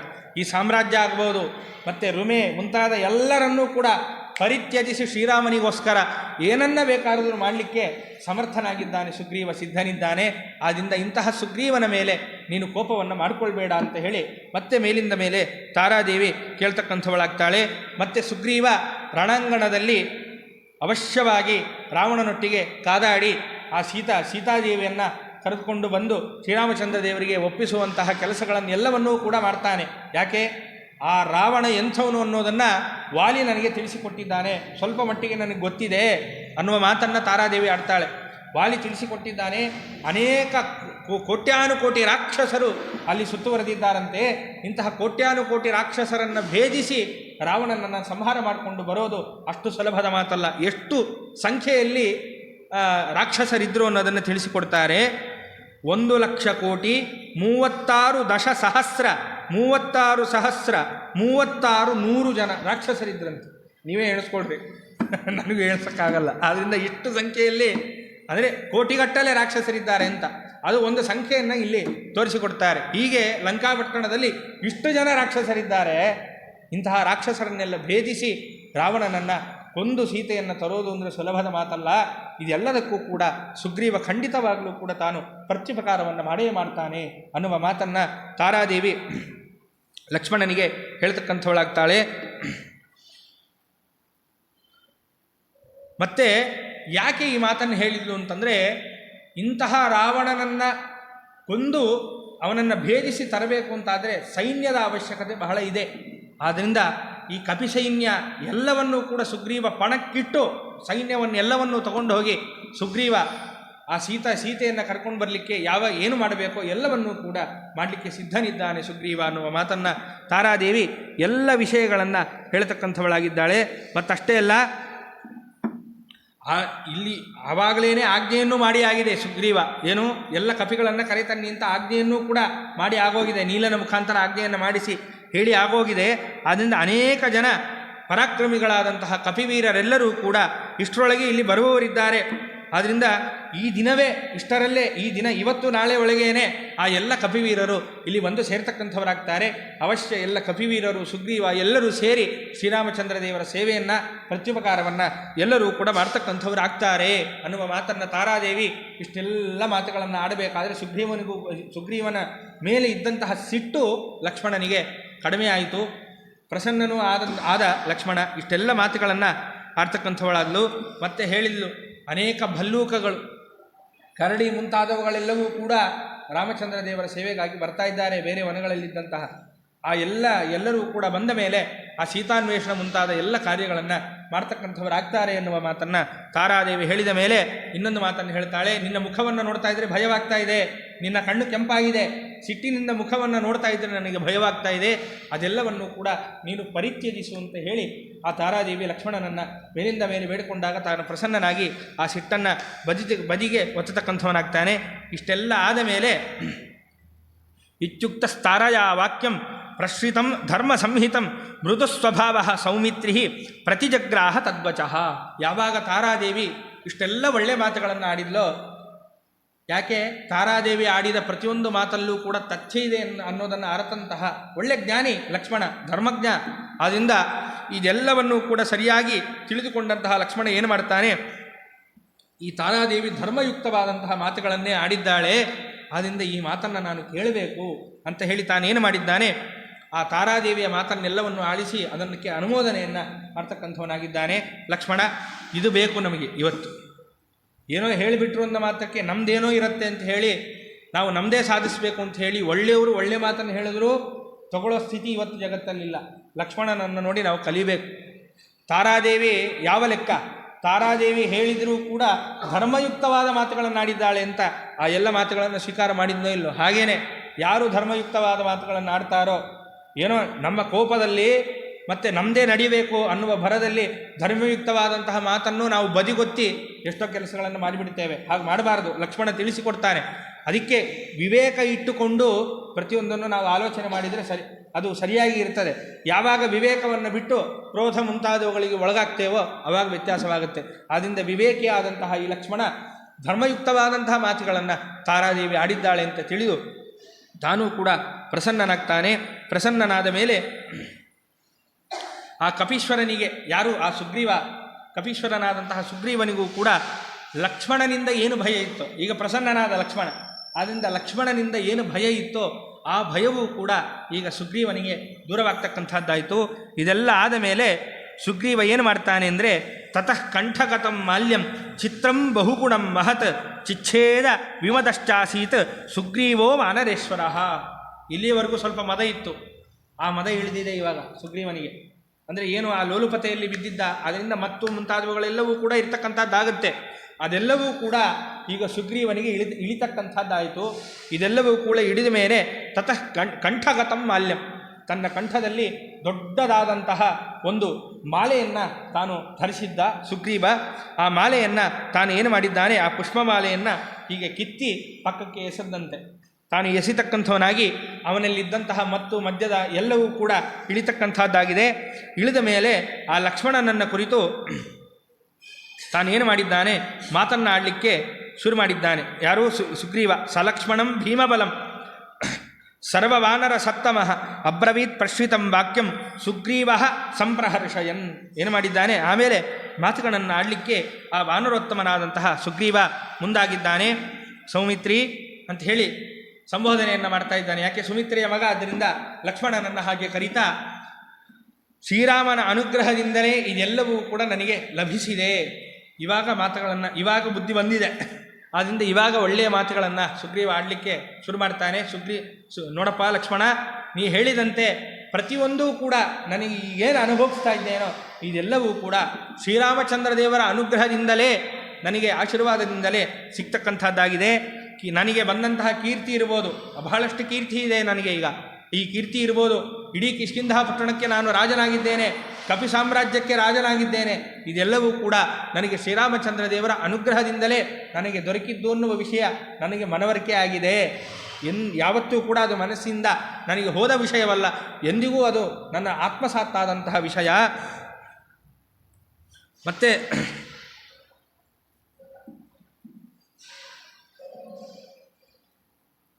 ಮತ್ತೆ ಈ ವಾಲಿ ಏನಿದ್ದಾನೋ ಮಹಾಬಲಿಷ್ಠ, ಈ ಬಲಿಷ್ಠನಾದಂತಹ ವಾಲಿ ಏನಿದ್ದಾನೋ ಈ ವಾಲಿಯನ್ನು ಭೇದಿಸೋದು ಬಹಳ ಕಷ್ಟ ಇತ್ತು. ಹಿಂದಿನ ಉಪನ್ಯಾಸಗಳಲ್ಲಿ ನೀವು ಕೇಳಿರ್ತೀರಿ, ಸಪ್ತ ತಾಲವೃಕ್ಷಗಳನ್ನು, ಅನೇಕ ಬಂಡೆಗಳನ್ನು ಶ್ರೀರಾಮಚಂದ್ರ ಛೇದನೆ ಮಾಡಿದ ಮೇಲೆ ಸುಗ್ರೀವನಿಗೆ ವಿಶ್ವಾಸ ಬಂತು ರಾಮಚಂದ್ರನ ಮೇಲೆ ಅಂತ. ಆದ್ದರಿಂದ ಏನು, ನಾನು ಶ್ರೀರಾಮಚಂದ್ರನ ಬಗ್ಗೆ ನನಗೆ ಗೊತ್ತಿಲ್ಲವಾ, ಶ್ರೀರಾಮಚಂದ್ರನಿಗೆ ನನ್ನ ಅವಶ್ಯಕತೆಯೇ ಇಲ್ಲ. ಯಾಕೆಂದರೆ ನಾನೇ ಕಂಡಿದ್ದೇನೆ, ಸಪ್ತ ತಾಲವೃಕ್ಷಗಳನ್ನು ಒಂದೇ ಬಾಣದಲ್ಲಿ ತುಂಡರಿಸಿದ್ದಾನೆ ರಾಮಚಂದ್ರ. ಅನೇಕ ಬಂಡೆಗಳನ್ನು, ಗುಡ್ಡಗಳನ್ನು, ಬೆಟ್ಟಗಳನ್ನೆಲ್ಲವನ್ನು ಒಂದು ಬಾಣದಿಂದ ತುಂಡರಿಸಿದ್ದಾನೆ ರಾಮಚಂದ್ರ. ಆ ರಾಮಚಂದ್ರ ದೇವರಿಗೆ ಲಂಕೆಯನ್ನು ಭೇದಿಸೋದು ಎಷ್ಟೊತ್ತರಲ್ಲಿದೆ, ರಾವಣನನ್ನು ಸಂಹಾರ ಮಾಡಿ ಸೀತೆಯನ್ನು ತರೋದು ಎಷ್ಟೊತ್ತರಲ್ಲಿದೆ, ಎಲ್ಲದಕ್ಕೂ ಶ್ರೀರಾಮಚಂದ್ರ ಸಮರ್ಥನೆಯಾಗಿದ್ದಾನೆ. ಆದರೂ ನಮ್ಮೆಲ್ಲರ ಮೇಲೆ ಅಭಿಮಾನಕ್ಕೆ ತಾನು ಸುಮ್ಮನಿದ್ದಾನೆ, ಸೇವೆಗೋಸ್ಕರ ಸುಮ್ಮನಿದ್ದಾನೆ ಅಂತ ಹೇಳಿ ಸುಗ್ರೀವ ತಾನು ಲಕ್ಷ್ಮಣನ ಮುಂದೆ ಆ ರಾಮಚಂದ್ರ ದೇವರು ತನಗೆ ಮಾಡಿದ ಆಶೀರ್ವಾದಗಳನ್ನು, ಉಪಕಾರಗಳನ್ನು ಎಲ್ಲವನ್ನೂ ಕೂಡ ಸ್ಮರಿಸ್ತಕ್ಕಂಥವನಾಗ್ತಾನೆ. ಇಷ್ಟೆಲ್ಲ ಆದ ಮೇಲೆ ಈ ಅನೇಕ ಮಾತುಗಳನ್ನು ತಾನು ಸುಗ್ರೀವ ಆಡ್ತಕ್ಕಂಥವನಾಗಿ ತದನಂತರದಲ್ಲಿ ಲಕ್ಷ್ಮಣ ಮಾತಾಡ್ತಕ್ಕಂಥವನಾಗ್ತಾನೆ. ಈಗ ಲಕ್ಷ್ಮಣನೂ ಪ್ರಸನ್ನನಾಗಿದ್ದಾನೆ, ಸುಗ್ರೀವನೂ ಪ್ರಸನ್ನನಾಗಿದ್ದಾನೆ. ಆಗ ಲಕ್ಷ್ಮಣ ಹೇಳಿದ್ದಂತೆ, ನೋಡಪ್ಪ ಸುಗ್ರೀವ, ಏನೋ ಒಂದು ನನ್ನ ಅಣ್ಣನ ಮೇಲಿರ್ತಕ್ಕಂತಹ ಅಭಿಮಾನದಿಂದ, ಏನೋ ಆ ಕೆಲಸಗಳು ನಡೀತಾ ಇಲ್ಲ ಅನ್ನುವಂತಹ ಅಭಿಮಾನದಿಂದ ನಾನೇನೋ ಕ್ರೋಧದಲ್ಲಿ ನಿನಗೆ ಎಷ್ಟೋ ಮಾತುಗಳನ್ನು ಆಡಿಬಿಟ್ಟೆ. ಆದ್ದರಿಂದ ನೀನೇನು ಅದರಿಂದ ನೀನೇನು ಕಳವಳಗೊಳ್ಳಬೇಡ, ನನ್ನನ್ನು ಕ್ಷಮಿಸು ಅನ್ನುವ ಮಾತನ್ನು ಲಕ್ಷ್ಮಣ ಆಡಿದ್ದಂತೆ. ಇದು ನಿಜವಾದ ದೊಡ್ಡವರ ಒಂದು ಇದು. ಯಾಕೆ? ಬುದ್ಧಿ ತಂದುಕೊಂಡ ಮೇಲೆ ಮತ್ತೆ ಅವರ ಮೇಲೆ ಕೋಪ ಮಾಡಿ ಉಪಯೋಗ ಇಲ್ಲ. ಆವಾಗ ಕ್ಷಮಾಗುಣವೇ ನಮ್ಮಲ್ಲಿ ಇರ್ತಕ್ಕಂಥದ್ದಾಗಬೇಕು. ಯಾವತ್ತೂ ಕೂಡ ನಮ್ಕಿನ್ನ ಹಿರಿಯರು ನಮ್ಮ ಮೇಲೆ ಕೋಪ ಮಾಡಿಕೊಂಡ್ರೆ ನಾವು ಬದುಕಲಿಕ್ಕೆ ಉಂಟ? ಎಲ್ಲ ನಮ್ಮ ಇಡೀ ಯತಿ ಪರಂಪರೆ ಎಲ್ಲ ಏನಿದೆಯೋ ಶ್ರೀಮದಾಚಾರ್ಯರಿಂದ ಹಿಡಿದು ಎಲ್ಲರೂ ಕೂಡ ನಮ್ಮ ಮೇಲೆ ಕಾರುಣ್ಯ ಮಾಡಿದ್ದಕ್ಕೆ ಇಷ್ಟು ಮಟ್ಟಿಗಿದ್ದೇವೆ. ನಾವು ಮಾಡುವ ಪಾಪಕ್ಕೆ, ನಾವು ಮಾಡುವ ಕೆಲಸಕ್ಕೆ ಅವರು ಕಾರುಣ್ಯ ಮಾಡಿರಲಿಲ್ಲ ಅಂತ ಆದರೆ ನಾವು ಎಲ್ಲಿರಬೇಕಾಗಿತ್ತು. ಆದ್ದರಿಂದ ದೊಡ್ಡವರ ಗುಣ ಅದು. ಯಾವಾಗ ತಪ್ಪನ್ನು ತಿದ್ಕೊಳ್ತಾರೋ ಕ್ಷಣದಲ್ಲಿ ಅವರ ಮನಸ್ಸು ಪರಿವರ್ತನೆ ಆಗೋಗುತ್ತೆ. ಹಾಗೆ ಕ್ಷಮೆಯನ್ನು ಅವರು ಕೂಡ ಏನೋ ಹಂಗೆ ಮಾಡಿದೆಯಪ್ಪ, ಏನು ಅನ್ಕೋಬೇಡ ಅನ್ನುವ ಏನು ಆ ಒಂದು ವ್ಯವಹಾರವನ್ನು, ಆ ಒಂದು ಕಾರುಣ್ಯವನ್ನು ಏನು ತೋರಿಸ್ತಾರೋ ಅದರಂತೆ ಲಕ್ಷ್ಮಣನೂ ಕೂಡ ಏನೋ ನಾ ಎರಡು ಮಾತುಗಳನ್ನು ನಿನಗೆ ಅಂದುಬಿಟ್ಟೆಪ್ಪ ಅಣ್ಣನ ಮೇಲಿನ ಅಭಿಮಾನದಿಂದ, ಏನು ಅಂದುಕೋಬೇಡ ಅಂತ ಹೇಳಿ ಸುಗ್ರೀವನಿಗೆ ಸಾಂತ್ವನವನ್ನು ಹೇಳ್ತಾ ಕ್ಷಮೆಯನ್ನು ಕೇಳಿದಂತೆ. ಲಕ್ಷ್ಮಣನೂ ಕೂಡ ಕ್ಷಮೆಯನ್ನೆಲ್ಲವನ್ನು ಕೇಳಿ ಅದಾದ ಮೇಲೆ, ನೀನು ಏನು ಸಿಕ್ಕಿದ್ದೀಯೋ ಸುಗ್ರೀವ, ನಿಮ್ಮ ಈ ವಾನರ ಸೇನೆ, ನೀನು ಎಲ್ಲರೂ ಕೂಡ ನನಗೆ ರಾಮಚಂದ್ರ ದೇವರಿಗೆ ಏನು ಸಿಕ್ಕಿದ್ದೀರೋ ಯಾವುದೋ ಒಂದು ಸುಕೃತದಿಂದ, ಎಲ್ಲ ದೇವತೆಗಳ ಅನುಗ್ರಹದಿಂದ ನೀವೆಲ್ಲರೂ ಕೂಡ ಸಿಕ್ಕಿದ್ದೀರಪ್ಪ. ಸೀತಾನ್ವೇಷಣಕ್ಕೆ ನಿಮ್ಮೆಲ್ಲರಿಂದಲೂ ಕೂಡ ನೆರವಾಗ್ತಾ ಇದೆ ಎನ್ನುವ ಮಾತನ್ನು ಲಕ್ಷ್ಮಣ ಮೇಲಿಂದ ಮೇಲೆ ಸುಗ್ರೀವನನ್ನು ಮತ್ತೆ ಸುಗ್ರೀವನಿಗೆ ಪ್ರಶಂಸನೆಯನ್ನು ಮಾಡಿ ಮತ್ತೆ ತಾನು ಏನು ಮಾಡಿದ್ದಾನೆ? ಆಲಿಂಗನೆಯನ್ನು ಮಾಡ್ತಕ್ಕಂಥವನಾಗಿದ್ದಾರೆ. ಸುಗ್ರೀವ ಮತ್ತು ಲಕ್ಷ್ಮಣ ಇಬ್ಬರೂ ಕೂಡ ತಾವು ಆಲಿಂಗನವನ್ನು ಮಾಡ್ತಕ್ಕಂಥವರಾಗಿದ್ದಾರೆ. ಇಷ್ಟೆಲ್ಲ ಆದ ಮೇಲೆ ಸುಗ್ರೀವ ತಾನು ಅನೇಕ ವಾನರರನ್ನು ಕರೆಸ್ಬೇಕೀಗ. ಈಗ ಏನಾಯಿತು? ಸುಗ್ರೀವನೂ ಪ್ರಸನ್ನನಾಗಿದ್ದಾನೆ, ಲಕ್ಷ್ಮಣನೂ ಪ್ರಸನ್ನನಾಗಿದ್ದಾನೆ. ಈಗ ಮುಂದೆ ಆಗಬೇಕಾಗಿದ್ದೇನೋ ಮುಂದಿನ ಕೆಲಸ, ಅದನ್ನು ಈಗ ಮುಂದೆ ಮಾಡ್ತಕ್ಕಂಥವನಾಗ್ತಾನೆ. ಏವ ಮುಕ್ತಸ್ತು ಸುಗ್ರೀವೋ ಲಕ್ಷ್ಮಣೇನ ಮಹಾತ್ಮನ ಹನುಮಂತಂ ಸ್ಥಿತಂ ಪಾರ್ಶ್ವೇ ಸಚಿವಂ ತ್ವಿದಮಬ್ರವೀ. ಏನು ಮಾಡಿದ್ದಾನೆ? ಸಚಿವ ಹನುಮಂತ ದೇವರು ಒಬ್ಬ ಸಚಿವರಾಗಿ ಇದ್ದರು ಆ ಕಿಷ್ಕಿಂಧಾಪಟ್ಟಣದಲ್ಲಿ. ಆ ಕಪಿ ಸಾಮ್ರಾಜ್ಯಕ್ಕೆ ಒಂದು ದೊಡ್ಡ ಸಚಿವರ ಸ್ಥಾನದಲ್ಲಿ ಹನುಮಂತ ದೇವರು ಇರತಕ್ಕಂಥವರಾದರು. ಅಂದರೆ ಒಳ್ಳೆಯ ಸಲಹೆಗಳನ್ನು ಕೊಡೋದು, ಆ ಸುಗ್ರೀವನಿಗೆ ಎಲ್ಲವನ್ನು ನೋಡ್ಕೊಳ್ಳೋದು, ಆಗುಹೋಗುಗಳನ್ನು ಎಲ್ಲವನ್ನು, ರಾಜ್ಯದಲ್ಲಿ ಆಗುವ ಎಲ್ಲ ಆಗುಹೋಗುಗಳಿಗೆ ಸಂಬಂಧಪಟ್ಟಂತೆ ಎಲ್ಲ ವರದಿಯನ್ನು ಕೊಡೋದು, ಎಲ್ಲವನ್ನು ಮಾಡಬೇಕು ಆ ಕೆಲಸ. ಆದ್ದರಿಂದ ಹನುಮಂತ ದೇವರನ್ನು ತಾನು ಸುಗ್ರೀವ ನೋಡಿದ್ದಾನೆ, ಲಕ್ಷ್ಮಣ ಪ್ರಸನ್ನನಾಗಿದ್ದಾನೆ, ಲಕ್ಷ್ಮಣನೂ ಕೂಡ ತಾನು ಕ್ಷಮೆಯನ್ನು ಕೇಳಿದ್ದಾನೆ. ಇದೆಲ್ಲ ಆದ ಮೇಲೆ ಪಕ್ಕದಲ್ಲೇ ಇದ್ದಂತಹ ಹನುಮಂತ ದೇವರನ್ನು ಕುರಿತು ಆ ಸುಗ್ರೀವ ಮಾತನ್ನಾಡಲಿಕ್ಕೆ ಶುರು ಮಾಡ್ತಾನೆ. ನೋಡಪ್ಪ ಹನುಮಂತ, ನೀನು ಏನು ಮಾಡಬೇಕು ಅಂತಂದರೆ, ನನ್ನ ಅಧೀನದಲ್ಲಿ ಇರ್ತಕ್ಕಂತಹ ಸಮಗ್ರ ವಾನರರ ಬಲ, ಅಂದರೆ ಸಮಗ್ರ ವಾನರ ಸೇನೆ ಇಲ್ಲಿಗೆ ಬರ್ತಕ್ಕಂಥದ್ದಾಗಬೇಕು ಅನ್ನುವ ಮಾತನ್ನು ಸುಗ್ರೀವ ಹೇಳ್ತಕ್ಕಂಥವನಾದ. ಎಲ್ಲೆಲ್ಲಿದ್ದರು ಈ ವಾನರರು? ನಾನು ಮೊದಲೇ ದಿವಸನೋ ಎರಡನೇ ದಿವಸನೋ ಒಂದು ಮಾತು ಹೇಳಿದ್ದೆ, ವಿಜಯನಗರ ಸಾಮ್ರಾಜ್ಯದ ಉದಾಹರಣೆಯನ್ನು ಕೊಟ್ಟು. ವಿಜಯನಗರ ಸಾಮ್ರಾಜ್ಯದಲ್ಲಿ ಹಂಪಿ ಪಟ್ಟಣದಲ್ಲಿ ರಾಜಧಾನಿಯಲ್ಲಿ 90,000 ಸೇನೆ, ಒಟ್ಟು ನಾವು ನೋಡಿದರೆ 13 ಲಕ್ಷ 14 ಲಕ್ಷ ಸೇನೆ ಆಗುತ್ತೆ. ಆದರೆ ಹಂಪಿ ಪಟ್ಟಣದಲ್ಲಿದ್ದ ಸೇನೆ ಎಷ್ಟು? 90,000. ಮಿಕ್ಕಿದವರೆಲ್ಲರೂ ಕೂಡ ಇಡೀ ಸಾಮ್ರಾಜ್ಯದಲ್ಲಿ ಅಲ್ಲಲ್ಲಿ ಸೈನ್ಯ ಇತ್ತು ಅನ್ನೋದನ್ನು ಏನು ಹೇಳಿದ್ನೋ, ಇಲ್ಲಿದ್ದದ್ದನ್ನೇ ನೋಡಿ ಹಾಗೆ ಮಾಡಿದ್ದರು. ಯಾಕೆ ಅಂತಂದರೆ ಸುಗ್ರೀವ ಈಗ ಹೇಳ್ತಾನೆ, ಎಲ್ಲೆಲ್ಲಿದ್ದಾರೆ ನನ್ನ ವಾನರ ಸೇನೆ, ಅಲ್ಲಿಂದ ಎಲ್ಲ ವಾನರ ಸೇನೆಯನ್ನೇ ನೀನು ಕರೆಸ್ತಕ್ಕಂಥವನಾಗು. ಎಲ್ಲಿದ್ದಾರೆ? ಮಹೇಂದ್ರ, ಹಿಮವಂತ, ವಿಂಧ್ಯ, ಕೈಲಾಸ, ಈ ಎಲ್ಲ ಪರ್ವತಗಳಲ್ಲಿ ನನ್ನ ಕಪಿಸೇನೆ ಇದೆ, ನಮ್ಮ ಕಪಿಗಳಿದ್ದಾರೆ. ಈ ಎಲ್ಲ ಪರ್ವತಗಳಲ್ಲಿ ಮಹೇಂದ್ರ ಪರ್ವತದಲ್ಲಿದ್ದಾರಂತೆ, ಹಿಮವಂತ ಪರ್ವತದಲ್ಲಿದ್ದಾರೆ, ವಿಂಧ್ಯ ಪರ್ವತದಲ್ಲಿದ್ದಾರೆ ಮತ್ತು ಕೈಲಾಸ ಪರ್ವತದಲ್ಲಿದ್ದಾರೆ. ಮತ್ತು ಮಂದರ ಪರ್ವತ, ಒಳ್ಳೆ ಬಿಳಿ ಶಿಖರಗಳಿಂದ ಕೂಡಿದಂತಹ ಮಂದರ ಪರ್ವತಗಳಲ್ಲಿ ಇದ್ದಾರೆ. ಮತ್ತು 5 ಪರ್ವತಗಳಲ್ಲಿ, ಈ 5 ಪರ್ವತಗಳಲ್ಲಿ ವಾಸ ಮಾಡ್ತಕ್ಕಂತಹ ನನ್ನ ಎಲ್ಲ ಕಪಿಗಳು ಅಂತ ಏನಿದ್ದಾರೋ ಆ ಎಲ್ಲ ಕಪಿಸೇನೆ ಇಲ್ಲಿಗೆ ಬರಬೇಕು.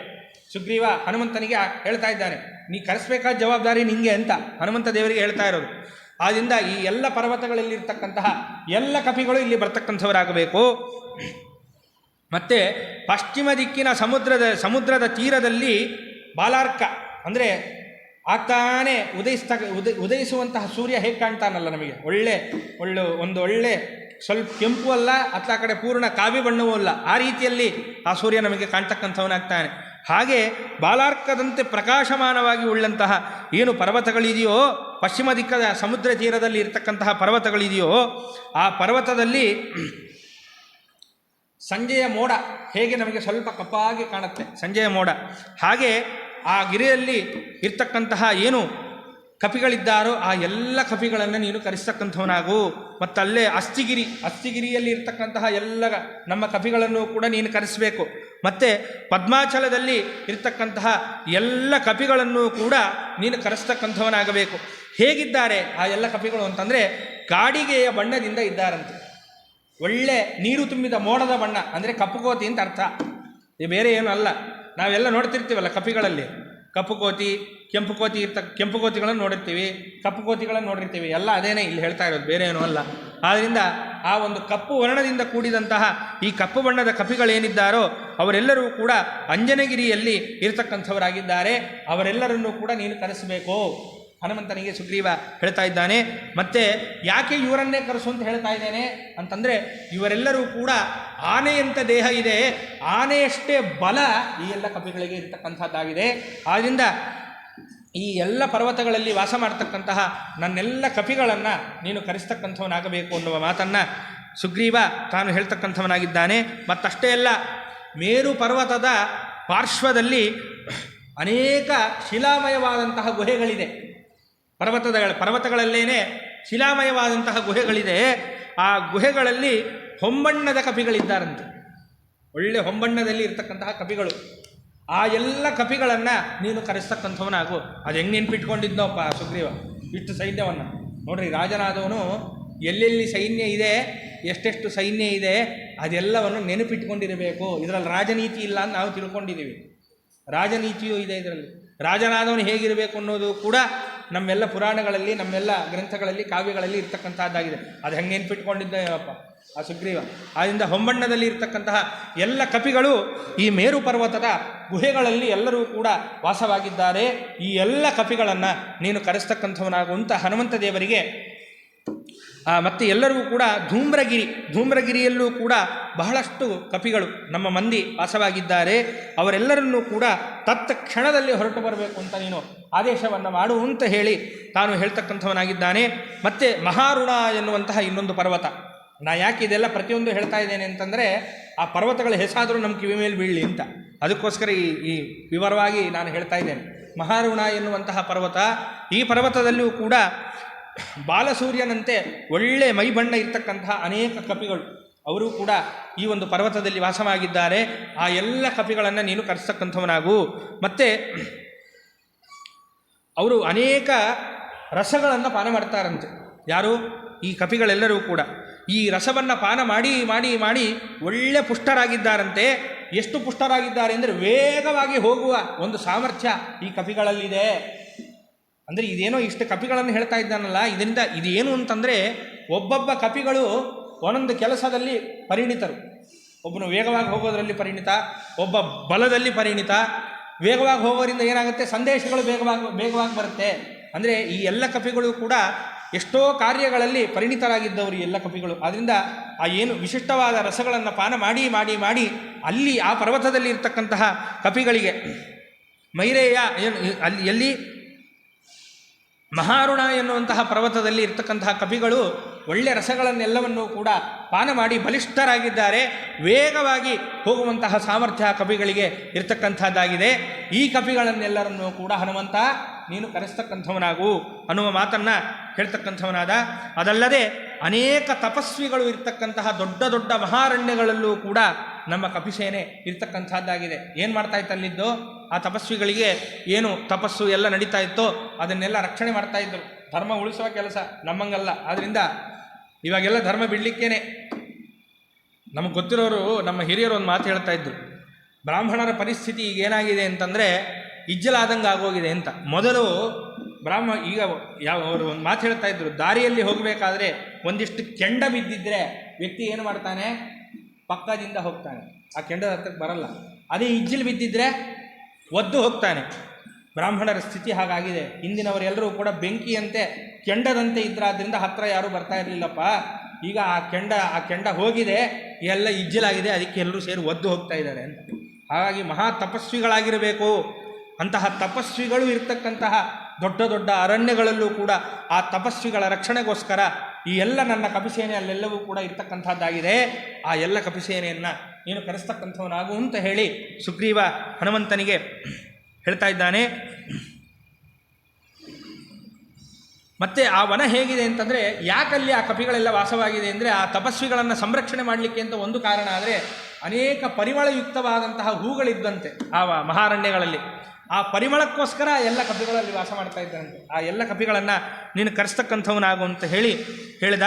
ಮತ್ತು ಈ ಪೃಥ್ವಿಯಲ್ಲಿ ಇರ್ತಕ್ಕಂತಹ ಎಲ್ಲ ಸಮಸ್ತ ಕಪಿಗಳು ಕೂಡ ಎಲ್ಲರೂ ಕೂಡ ಎಲ್ಲಿ ಬರಬೇಕು, ನನ್ನ ಮುಂದೆ ಇಲ್ಲಿ ಬರ್ತಕ್ಕಂಥವರಾಗಬೇಕು ಎನ್ನುವ ಮಾತನ್ನು ಶೀಘ್ರದಲ್ಲಿ ಎಲ್ಲರೂ ಕೂಡ ಕಪಿಗಳು ಬರಬೇಕು ಅನ್ನುವ ಮಾತನ್ನು ಸುಗ್ರೀವ ತಾನು ಹೇಳ್ತಾ ಇದ್ದಾನೆ. ಸರಿ, ಇವರೆಲ್ಲ ಬರಬೇಕು ಅಂತಂದರೆ ಇವರಿಗೆಲ್ಲ ಸಂದೇಶ ಹೋಗಬೇಕಲ್ಲ. ಸುಮ್ಮನೆ ಬರಬೇಕು ಅಂದರೆ ಎಲ್ಲಿಂದ ಬರ್ತಾರೆ? ಅದಕ್ಕೆ ಏನು ಮಾಡ್ತಾನೆ ಸುಗ್ರೀವ, ನೋಡಪ್ಪ, ನನ್ನ ಕಪಿಗಳಲ್ಲಿ ಇಲ್ಲಿ ಕಿಷ್ಕಿಂಧಾ ಪಟ್ಟಣದಲ್ಲಿ ಇರ್ತಕ್ಕಂತಹ ಅನೇಕ ಸಮರ್ಥರಾದಂತಹ ಕಪಿಗಳು ಈ ಕಿಷ್ಕಿಂಧಾ ಪಟ್ಟಣದಲ್ಲಿ ಇದ್ದಾರೆ. ಅವರಲ್ಲಿ ಎಷ್ಟೋ ಜನ ವೇಗವಾಗಿ ಹೋಗಿ ಬರುವಂತಹ ಸಾಮರ್ಥ್ಯ ಇರುವಂತಹ ಕಪಿಗಳಿದ್ದಾರೆ. ಮತ್ತು ಅನೇಕ ಈ ವನಗಳನ್ನೆಲ್ಲವನ್ನು, ಈ ಪರ್ವತಗಳನ್ನು, ಈ ವನಗಳನ್ನು, ಈ ಅರಣ್ಯಗಳನ್ನು ಎಲ್ಲವನ್ನೂ ಕೂಡ ಚೆನ್ನಾಗಿ ಬಲ್ಲಂತಹ ಕಪಿಗಳೆಲ್ಲರೂ ಕೂಡ ನನ್ನ ಬಳಿ ಇಲ್ಲಿದ್ದಾರಲ್ಲ, ಅವರಿಗೆ ಹೇಳಿ ಕಳಿಸು. ಆದಷ್ಟು ಬೇಗ ಅವರೆಲ್ಲರೂ ಕೂಡ ಹೋಗಬೇಕು. ಅಲ್ಲಲ್ಲೆಲ್ಲಿ ಪರ್ವತಗಳಲ್ಲಿರ್ತಕ್ಕಂತಹ ನಮ್ಮೆಲ್ಲ ಕಪಿಗಳಿಗೆ ಇಲ್ಲಿಗೆ ಬರಬೇಕು ಎನ್ನುವ ಸಂದೇಶವನ್ನು ಕೊಡಬೇಕು. ಮತ್ತು ಎಲ್ಲರಿಗೂ ಕೂಡ ಆದಷ್ಟು ಬೇಗ ಇಲ್ಲಿ ಬರಬೇಕು ಅಂತ ಹೇಳಿ ತಿಳಿಸಬೇಕು. ಅಂತಾದರೆ ವೇಗವಾಗೂ ಅವರು ಹೋಗಬೇಕು. ಆದ್ದರಿಂದ ಅವರು ವೇಗವಾಗೂ ಹೋಗಲಿಕ್ಕೆ ಸಮರ್ಥರಾಗಿದ್ದಾರೆ ಮತ್ತು ಬಲಿಷ್ಠರೂ ಆಗಿದ್ದಾರೆ. ಇಂತಹ ಕಪಿಗಳು ನನಗೆ ಈ ಕಿಷ್ಕಿಂಧಾ ಪಟ್ಟಣದಲ್ಲಿ ಏನಿದ್ದಾರೋ ಅಂಥವರನ್ನೆಲ್ಲರನ್ನೂ ಕೂಡ ಭಾಗ ಮಾಡಿ ಒಂದೊಂದು ಸಮೂಹವನ್ನು ಮಾಡಿ ಎಲ್ಲ ದಿಕ್ಕುಗಳಿಗೆ, ಎಲ್ಲ ಪರ್ವತಗಳಿಗೆ ಹನುಮಂತ ನೀನು ಕಳಿಸ್ತಕ್ಕಂಥವನಾಗಬೇಕು ಅನ್ನುವ ಮಾತನ್ನು ಸುಗ್ರೀವ ತಾನು ಹೇಳ್ತಕ್ಕಂಥವನಾಗ್ತಾನೆ. ಮತ್ತಷ್ಟೇ ಅಲ್ಲ, ಯಾರು ಸೋಂಬೇರಿಗಳಾದಂತಹ ಕಪಿಗಳು ಇದ್ವಂತೆ ಎಲ್ಲ ಕಾಲದಲ್ಲಿ ಎಲ್ಲ ಥರದವರು ಇದ್ದೇ ಇದ್ದಾರೆ ಅಂತ. ಆದ್ದರಿಂದ ಅದು ಸೋಂಬೇರಿಯಾಗಿದ್ದರು ಅಂತಂದರೆ ನಾವು ಅವರನ್ನು ಮೂತಿ ತಿಮಿಬಾರದು. ಅವರೆಲ್ಲರೂ ಕೂಡ ರಾಮದೇವರ ಸೇವೆಗಾಗಿ ಹುಟ್ಟಿ ಬಂದವರು, ತಿಳಿಸ್ಕೊಡ್ಲಿಕ್ಕೆ ಹಾಗೆ ಹೇಳ್ತಾರೆ ಅಷ್ಟೇ. ಆದ್ದರಿಂದ ಎಂಥ ಸ್ಥಿತಿಯಲ್ಲೇ ಯಾವ ಕಪಿ ಹೆಂಗೆ ಇರಲಿ, ಅವನಿಗೇನೇ ಆಗಿರಲಿ, ಅವರೆಲ್ಲರೂ ಕೂಡ ಇಲ್ಲಿ ಬರತಕ್ಕದ್ದು ಅಂತ ಹೇಳಿ ತಾನು ತಿಳಿಸ್ತಕ್ಕಂಥವನಾಗ್ತಾನೆ. ಅಷ್ಟೇ ಅಲ್ಲ, ಇವರೆಲ್ಲರ ಮುಖಾಂತರ ಹೇಳಿ ಕಳಿಸು, ನನ್ನ ಆಜ್ಞೆ ಆಗಿದೆ, ಸುಗ್ರೀವ ಆಜ್ಞೆ ಮಾಡಿದ್ದಾನೆ, ನಿಮ್ಮ ರಾಜ ಆಜ್ಞೆ ಮಾಡಿದ್ದಾನೆ, ನೀವೆಲ್ಲರೂ ಕೂಡ ಬರಲೇಬೇಕು ಅನ್ನುವ ಮಾತನ್ನು ಆದಷ್ಟು ಬೇಗ ಹೇಳಿ ಕಳಿಸುವ ಹನುಮಂತ ಅಂತ ಹೇಳಿ. ಮತ್ತೆ ಗಡುವು ಕೊಡಬೇಕಲ್ಲ, ಒಂದು ಗಡುವು ಕೊಡಬೇಕು. ಇಂದಿನಿಂದ 10 ದಿನದ ಒಳಗಾಗಿ ಎಲ್ಲ ನಾ ಹೇಳಿದ ಪ್ರತಿಯೊಬ್ಬ ಕಪಿಗಳು ಕೂಡ ಆಯಾಯ ಪರ್ವತಗಳಿಂದ ಎಲ್ಲೆಲ್ಲಿದ್ದಾರೋ ಅವರೆಲ್ಲರೂ ಸಹಿತ ಇನ್ನೂ 10 ದಿನದ ಒಳಗಡೆ ಎಲ್ಲರೂ ಕೂಡ ನನ್ನ ಮುಂದೆ ಬಂದು ಇರತಕ್ಕಂಥವ್ರಾಗಬೇಕು. ಈ ಕಿಷ್ಕಿಂಧಾ ಪಟ್ಟಣದಲ್ಲಿ ಇರಬೇಕು. ಏನಾದರೂ ಕೂಡ ಒಬ್ಬ ಕಪಿ ಬರಲಿಲ್ಲ ಅಂತಾದ್ರೂ ಹೊರಡಿಸು, ಅವರೆಲ್ಲರನ್ನೂ ಕೂಡ ಮರಣದಂಡನೆಯನ್ನು ನಾನು ಮಾಡ್ತಕ್ಕಂಥವನಾಗ್ತೇನೆ ಅನ್ನುವ ಮಾತನ್ನು ಸುಗ್ರೀವ ಹನುಮಂತ ನೀನು ಹೊರಡಿಸು ಅನ್ನುವ ಮಾತನ್ನು ಸುಗ್ರೀವ ಹೇಳ್ತಕ್ಕಂಥವನಾಗ್ತಾನೆ.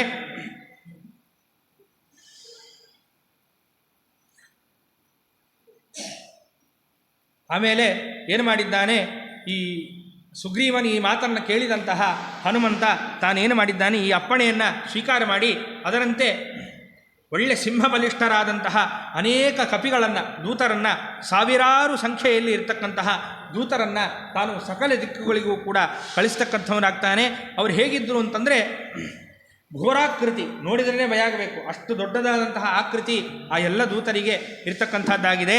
ಆ ಎಲ್ಲ ಕಪಿಶ್ರೇಷ್ಠರು ಕೂಡ ಮೇಘಮಂಡಲದಲ್ಲಿ, ಅಂದರೆ ಹಾರಬೇಕಲ್ಲ ಎಲ್ಲರೂ ಕೂಡ, ಆಕಾಶ ಮಾರ್ಗದಲ್ಲಿ ಇವರೆಲ್ಲರೂ ಹೋಗಿ ಎಲ್ಲರಿಗೂ ಸಂದೇಶವನ್ನು ತಿಳಿಸಿ ಬರಬೇಕು. ಆದ್ದರಿಂದ ಅಂತಹ ಆಕಾಶ ಮಾರ್ಗದಲ್ಲಿ ಇವರೆಲ್ಲರೂ ಕೂಡ ಹೋಗ್ತಕ್ಕಂಥವರಾಗಿದ್ದಾರಂತೆ. ಅವರು ಹೋಗಬೇಕಾದ್ರೆ ಕಿರಣವೇ ಕೆಳಗೆ ಬೀಳಲಿಲ್ವೇನೋ ಅನ್ನೋಷ್ಟು ಕಪಿಗಳು ತುಂಬಿದ್ರಂತೆ. ಹಾಗೆ ಅನೇಕ ದಿಕ್ಕುಗಳಿಗೆ ಈ ಎಲ್ಲ ಬಲಿಷ್ಠರಾದಂತಹ ಘೋರವಾದಂತಹ ಎಲ್ಲ ಕಪಿಗಳು ಈ ಎಲ್ಲ ಸುಗ್ರೀವನ ಆಜ್ಞೆಯನ್ನು ಎಲ್ಲ ಆಯಾಯ ಪರ್ವತಗಳಲ್ಲಿ, ವನಗಳಲ್ಲಿ ಇರ್ತಕ್ಕಂತಹ ಎಲ್ಲ ಕಪಿಗಳಿಗೆ ಸಂದೇಶವನ್ನು ಕೊಡಲಿಕ್ಕೋಸ್ಕರ ಈ ಎಲ್ಲ ಕಪಿಗಳು ಹನುಮಂತನ ಆಜ್ಞೆಯಂತೆ, ಹನುಮಂತನಿಗೆ ಈ ಎಲ್ಲ ವಿಷಯವನ್ನು ಹೇಳಿದ್ದು ಸುಗ್ರೀವ ಹೇಳಿದ್ದನ್ನೆಲ್ಲವನ್ನೂ ಕೂಡ ಜಾರಿಗೆ ಮಾಡಿದ್ದು ಹನುಮಂತ. ಆದ್ದರಿಂದ ಈ ಹನುಮಂತ ದೇವರ ಆಜ್ಞೆಯಂತೆ ಎಲ್ಲ ಕವಿಗಳು ಕೂಡ ಸಂದೇಶವನ್ನು ಕೊಡಲಿಕ್ಕಾಗಿ ಎಲ್ಲರೂ ಕೂಡ ಆಕಾಶ ಮಾರ್ಗದಲ್ಲಿ ಹೊರಟರು ಎಂಬಲ್ಲಿಗೆ ಇವತ್ತಿನ ಈ ವಿಷಯವನ್ನು ಅಸ್ಮದ್ಗುರುವಂತರ್ಗತ ಭಾರತೀಯ ಮುಖ್ಯ ಪ್ರಾಣಾಂತರ್ಗತನಾದಂತಹ ಮಧ್ವವಲ್ಲಭ ಆ ಉಡುಪಿನ ಕೃಷ್ಣ ಏನಿದ್ದಾನೋ ತದ ಭಿನ್ನನಾದಂತಹ ಈ ಕೋದಂಡ ರಾಮಚಂದ್ರ ದೇವರಲ್ಲಿ ನನ್ನ 2 ಮಾತುಗಳನ್ನು ಸಮರ್ಪಣೆ ಮಾಡ್ತೇನೆ. ಶ್ರೀಕೃಷ್ಣಾರ್ಪಣಮಸ್ತು, ಶ್ರೀ ಮಧ್ವೇಶಾರ್ಪಣಮಸ್ತು.